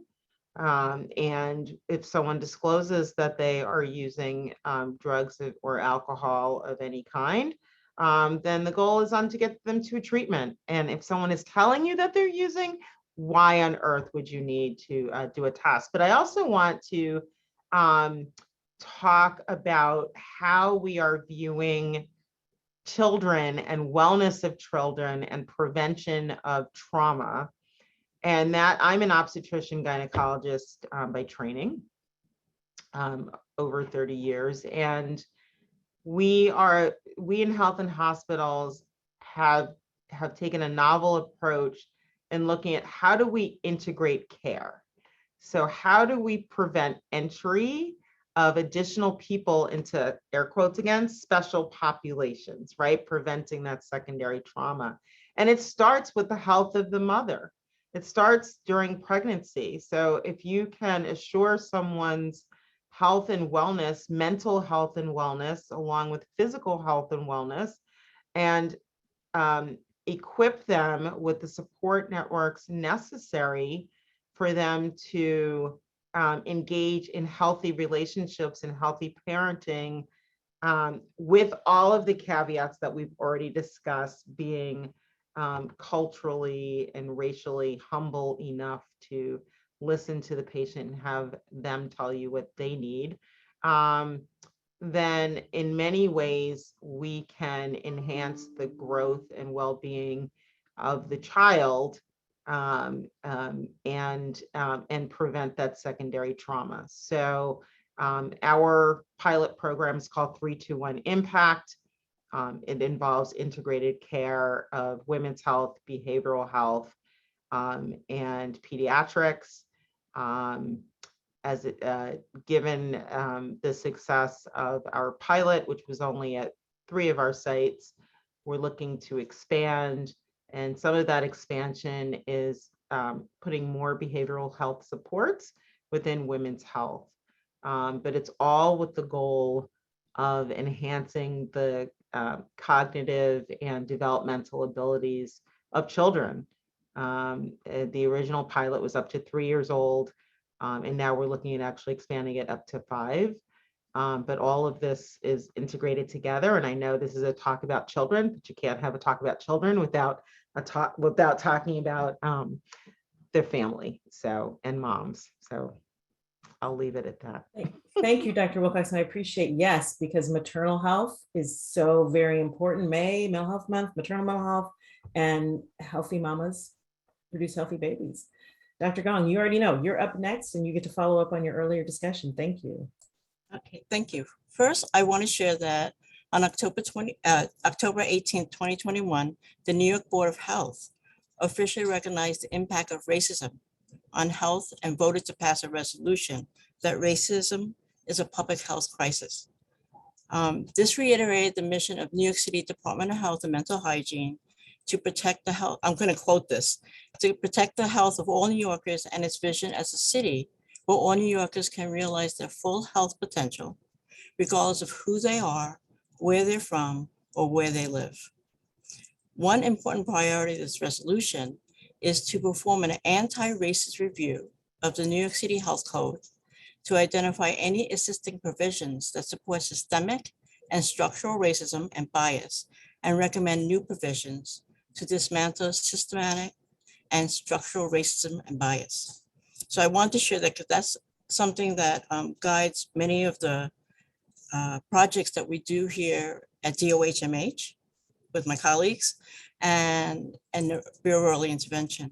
So we looked at the results of the focus group and we decided to create initiatives around the outcomes from the focus group, the results, and we focus our projects on parents, working toward raising the quality of services with EI providers. We fostered interagency city partnerships with those departments that work in early childhood. And we also partnered with community and health-based organizations. So I'm going to go quickly through a little bit of each of these areas. For parents who wanted to learn more about EI, we created 6 EI videos with former EI parents who shared their experience in the program. We also created parent-friendly brochures about early intervention and made them available in 10 languages, such as Spanish, Chinese, Haitian Creole, Russian, Bangla, Arabic, Korean, Urdu, and of course, English. We also created a toolkit for doctors and health professionals and a toolkit for childcare providers that include the most common misperceptions about the program. For example, information about EI children is confidential.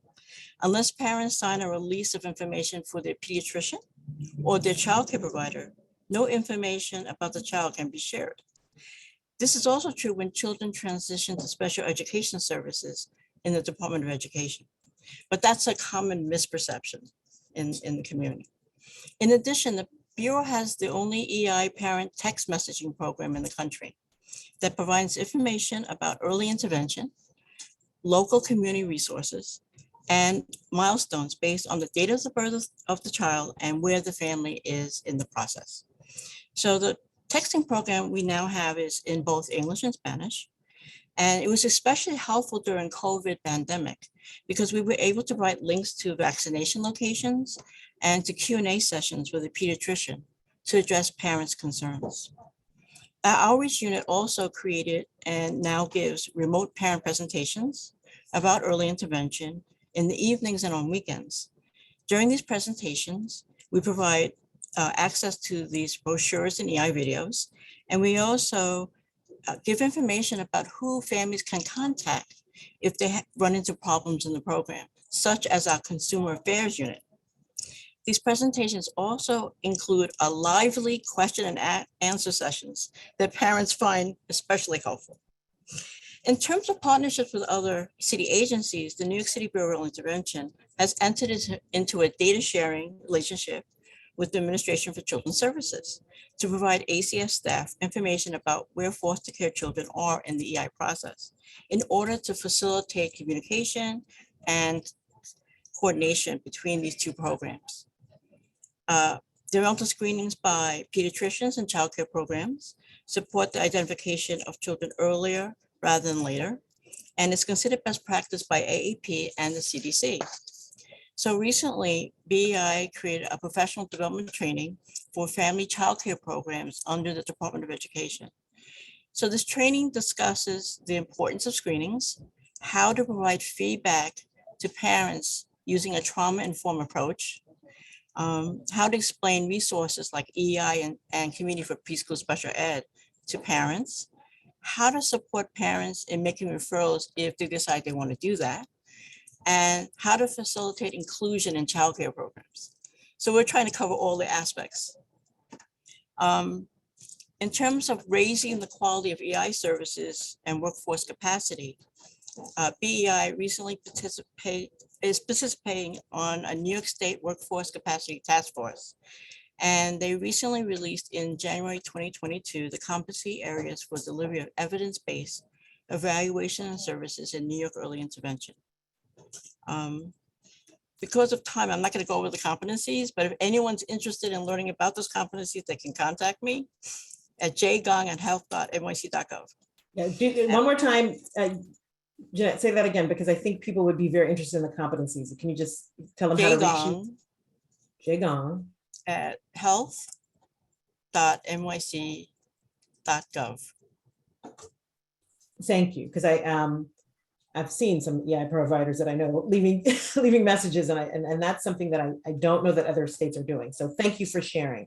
Erica, yes. Oh, they're actually in the process of creating a companion document that identifies the knowledge and skills that one should integrate to have these competencies into their work with families. So they're actually going to identify the knowledge, right. skills, the resources, and the evidence base. So again, very excited because I do know this is an area where training is so important, and so many Part C providers are looking for quality training. Thank you, thank you. We're going to move on to Erica, and we're on time. So yes, welcome. Okay, so I just want to go back a little further. I'm a daughter of Brooklyn, born and raised, and so as I was growing up, I really noticed that my community was not always reflected in the most positive way, and was not always included in the discussions. For elementary school, I attended a local school in my community. And as I progressed to middle school as well as high school, I attended those schools in other neighborhoods in the communities in New York City, predominantly white neighborhoods. And the stark difference just was illuminating, to me during that time. And so I said to myself, when I'm in a position to make a decision, I'm going to make sure that different decisions are made, right? And so I was committed to that. I noticed that something needed to change, and I was committed to being a part of that change. I would say since I was in middle school, I probably just didn't have the heart or the mind to really articulate that feeling when I was in elementary school. But once I attended junior high school, I knew and recognized that something needed to be done differently, and was committed to making sure that I was a part of that. And I continue to remain committed to being a part of that. And so, as now being the executive director at the New York City Health Department and really leading home visiting programs and other programs related to maternal and infant health, I wanted to ensure that the community's voice was included in how we operationalize or implemented any program that was coming out of my unit. And so each of these programs really has a big community engagement part, and really being committed to ensuring that they are included.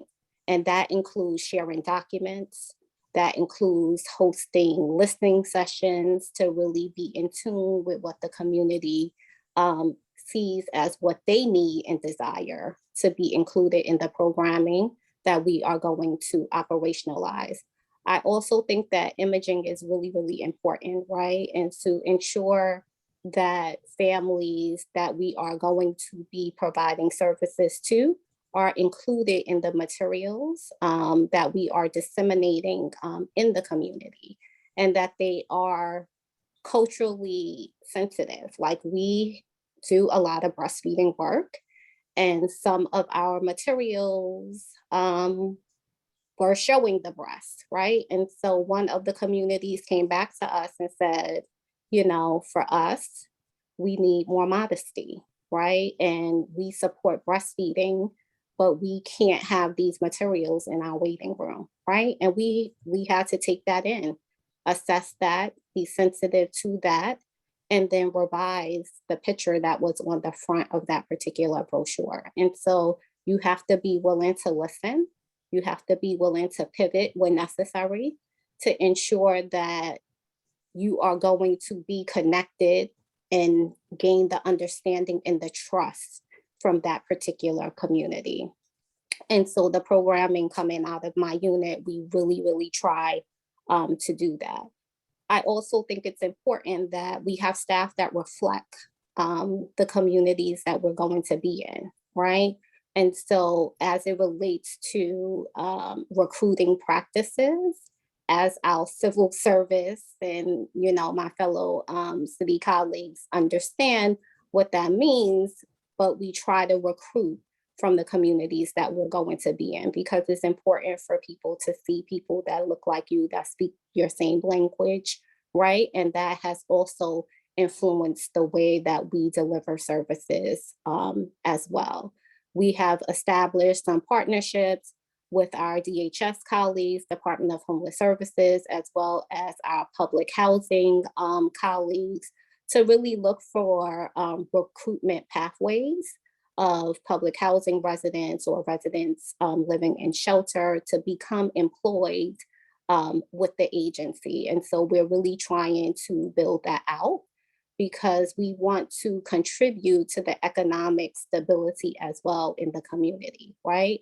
And so as we're going in and providing information and health education, all of that is wonderful, all of that, is needed, right? But how else do we build that community as well? How else do we contribute to that community as well? And again, something that I spoke to earlier is really looking at the way we allocate resources. And so as we are developing programming, we need to ensure that there are resources within our budget really to be disseminated to community-based organizations and supporting those community-based organizations. Again, They are generally the trusted influencers in the community. They generally have their finger on the pulse of that community. And so how do we gain that institutional knowledge that they have to really enhance or refine the programming that we already have in place, or that we are really trying to operationalize? And so I say, when you look at a budget, you see where the commitment level is, right? And so understanding that that money needs to be in there to help funnel and contribute to that relationship for whatever services we're trying to deliver. And so in all those aspects, I saw that those were things that our agency, my program, needed to do better. And with this new allocation of funding, we are really committed to trying to ensure that that we do better, so that we see the outcomes that we really want to see happen. Because if you don't make the correct investments, we already know that we did not invest in these communities, or we intentionally disinvested in these communities, right? And so as much money as that took is going to probably take more and more social capital for us to get the gains that we want to see happen, and we know we need to see happen. Thank you so much. And I so align, all of you, just brilliant. I'm delighted as I listen to each of you. I hear your relationship-based passion, but I also hear the specific intention of seeding local resource. We aren't going to parachute in a lot of like supports and things. We're going to build from the roots of this community and create sustainability with the talents that you already have and nurturing those talents. Absolutely. So, and that's how we make systemic change. Thank you. We have to move on now. Dr. Martin, I'm excited to hear how your system is already working. I know you started us off and we're back.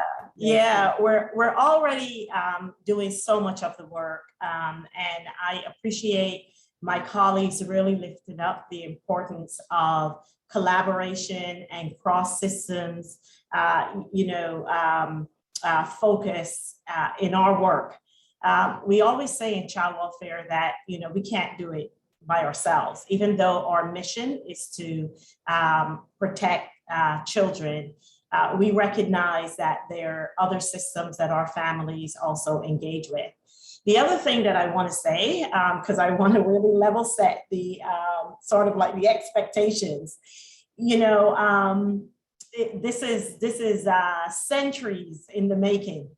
And we recognize that we won't, undo many of these systemic structures, by 3:30 this afternoon.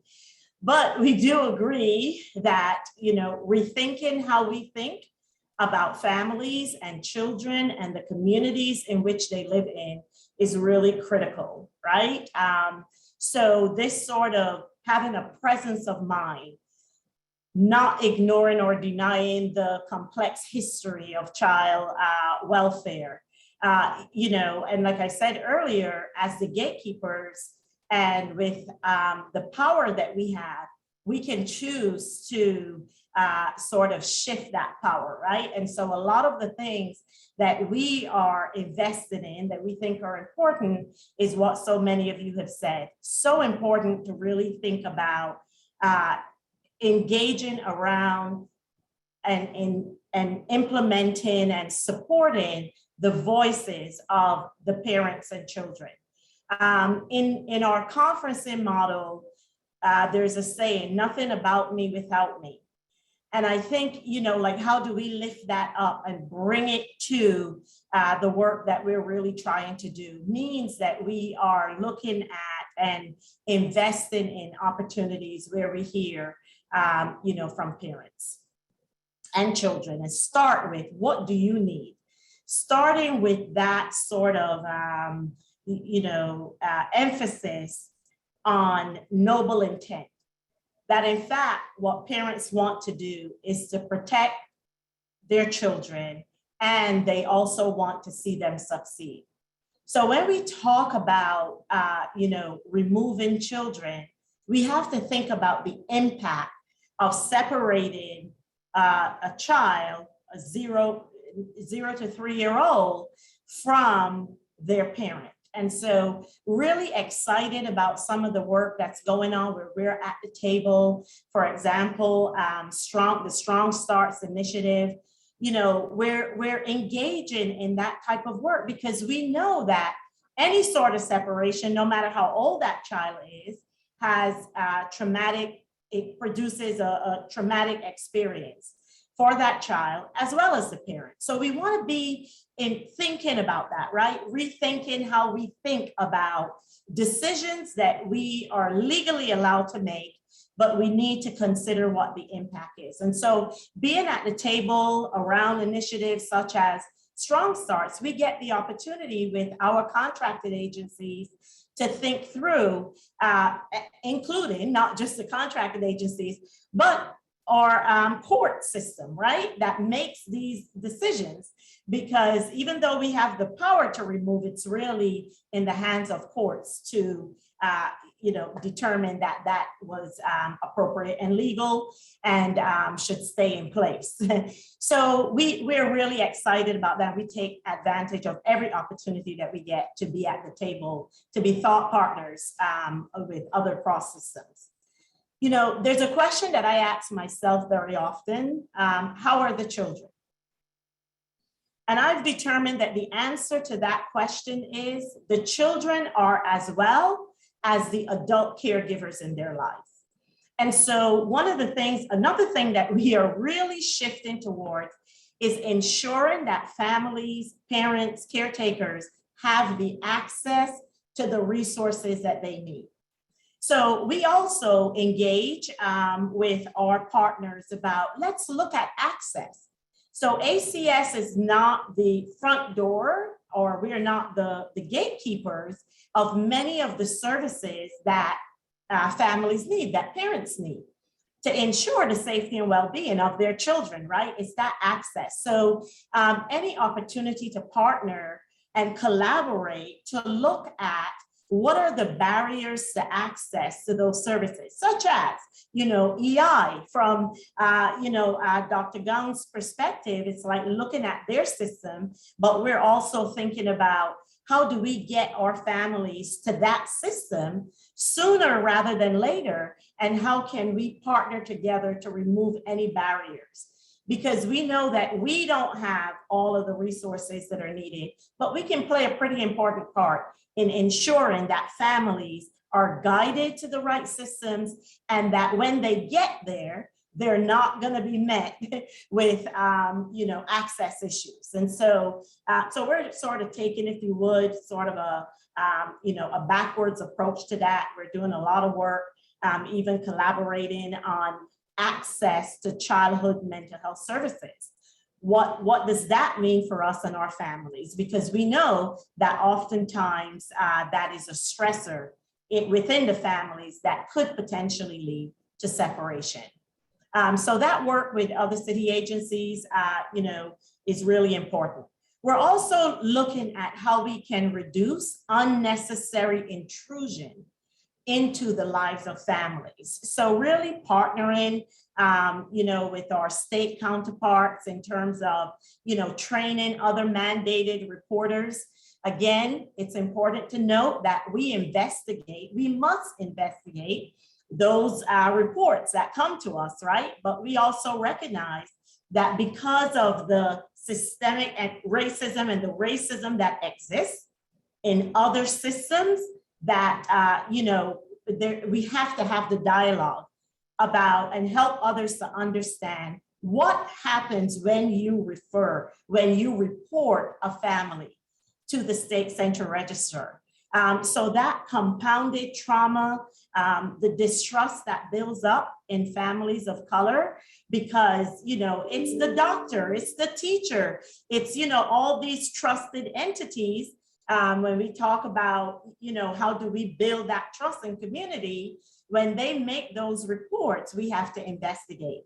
So spending some time in thinking about how we address the overrepresentation in investigations really does require us to work in community with the levels and to address the levels of reports. So again, I say, that reducing the unnecessary intrusion really also is about helping us to reduce disparities that we see, those overrepresentation of families of color in our system. And lastly, I'll say that, we at ACS, we have the responsibility of implementing a racial equity plan as a mandate from, our mayoral office. And so we do take that very seriously in terms of, our efforts. And I think this does keep us always having to put children and families in the center and really thinking about what our decisions mean. And so one of the things that we've implemented and looking at expanding is our what we call CARES, or FAR, the Family Assessment Response, which is really giving families an alternative to an investigation. So depending on those allegations, we can actually give families, they can decide that they do not want the investigation and instead they want FAR. And what FAR does really for the families, so much of what you talked about, Dr. Stroud, in terms of respecting families, their culture, it gives us the opportunity to have those dialogues with families, with the parents, listening, understanding, their cultural norms, really hearing about what it is that they need, because although we still have the same time frame to make a decision, I feel it gives us an opportunity to interact with families very differently.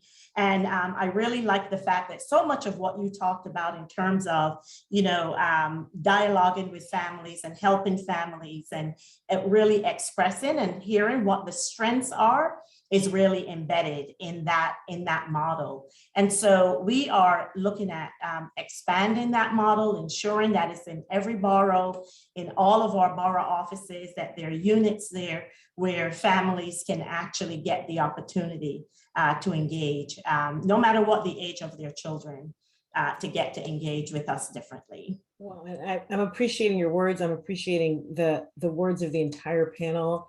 You're all quite amazing. And I think we've done a wonderful job of communicating, reflecting on a very rich topic and being mindful of our tight timeline. A couple of final thoughts that I just want to share. I can't keep up with the chat, but I did notice something that ran by around. It's wonderful to see so many dynamic women of color on a conference. And we are here. There's a lot of us out here.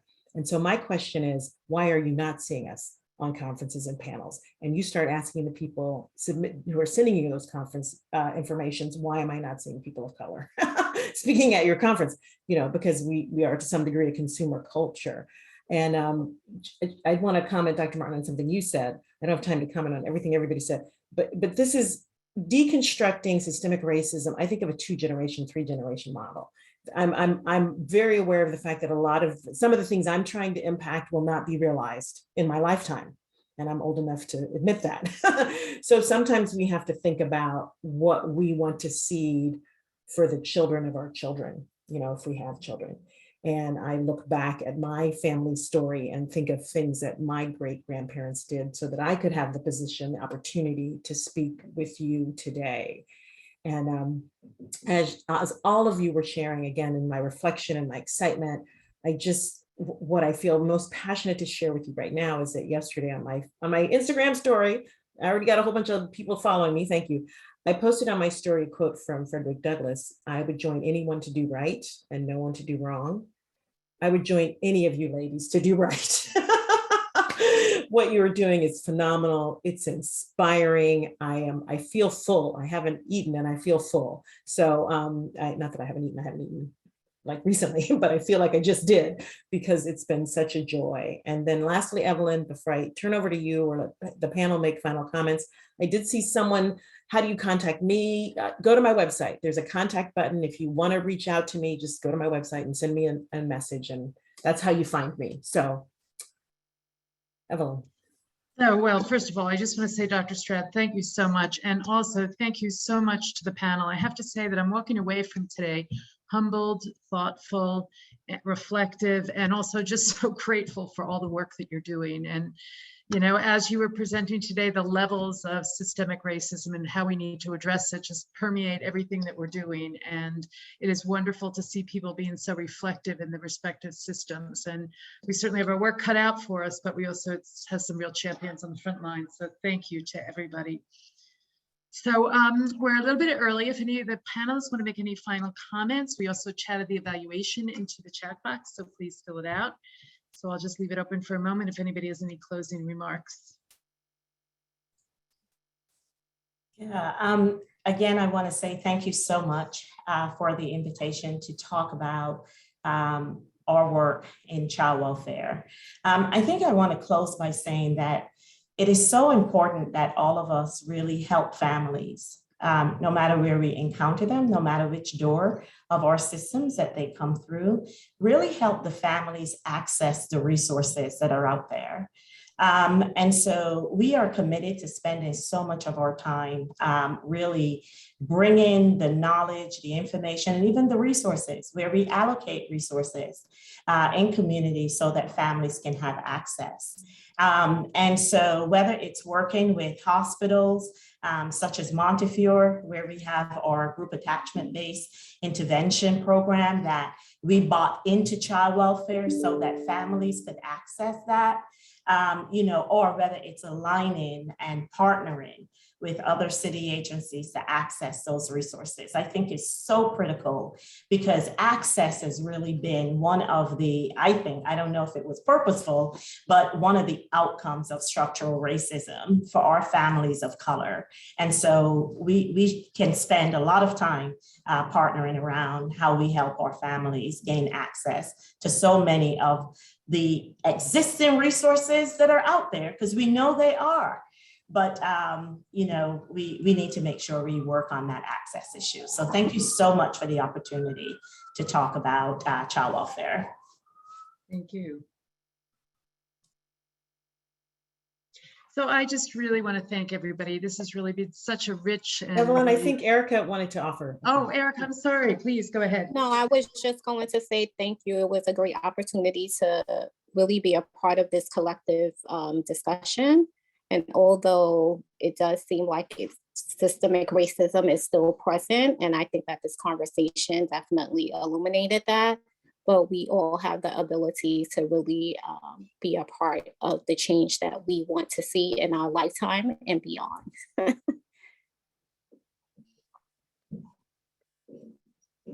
Well, anyway, thank you, everyone. Please, everyone, fill out the evaluation in the chat box. Dr. Stroud, thank you. And hopefully this is a beginning dialogue for so many people. And I know that there are several programs where there are multiple people watching it, and I think it's going to start a very rich and fruitful conversation. So thank you, everybody. Please, you know, fill out the evaluation, and we really appreciate everything. So thanks.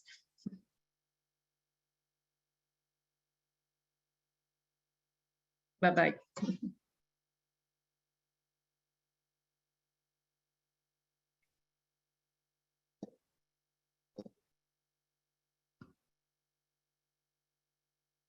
And just to say the accolades are pouring in through the chat box. People really were so appreciative, and I think it was really a wonderful presentation. Thank you, everybody, so much.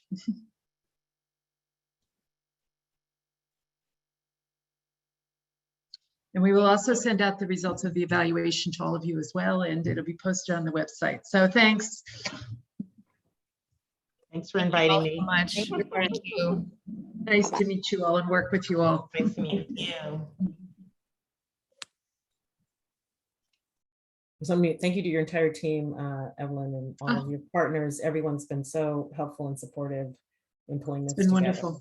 Really, very, Thank very you. impressive. Thank you so much. Okay, everybody, thanks. We will follow up and be in touch with you, but so appreciate everything Awesome. everybody brought to this. Have a good rest of your day. Bye. Thank you. Thanks. Bye, Bye. Dr. Stroud.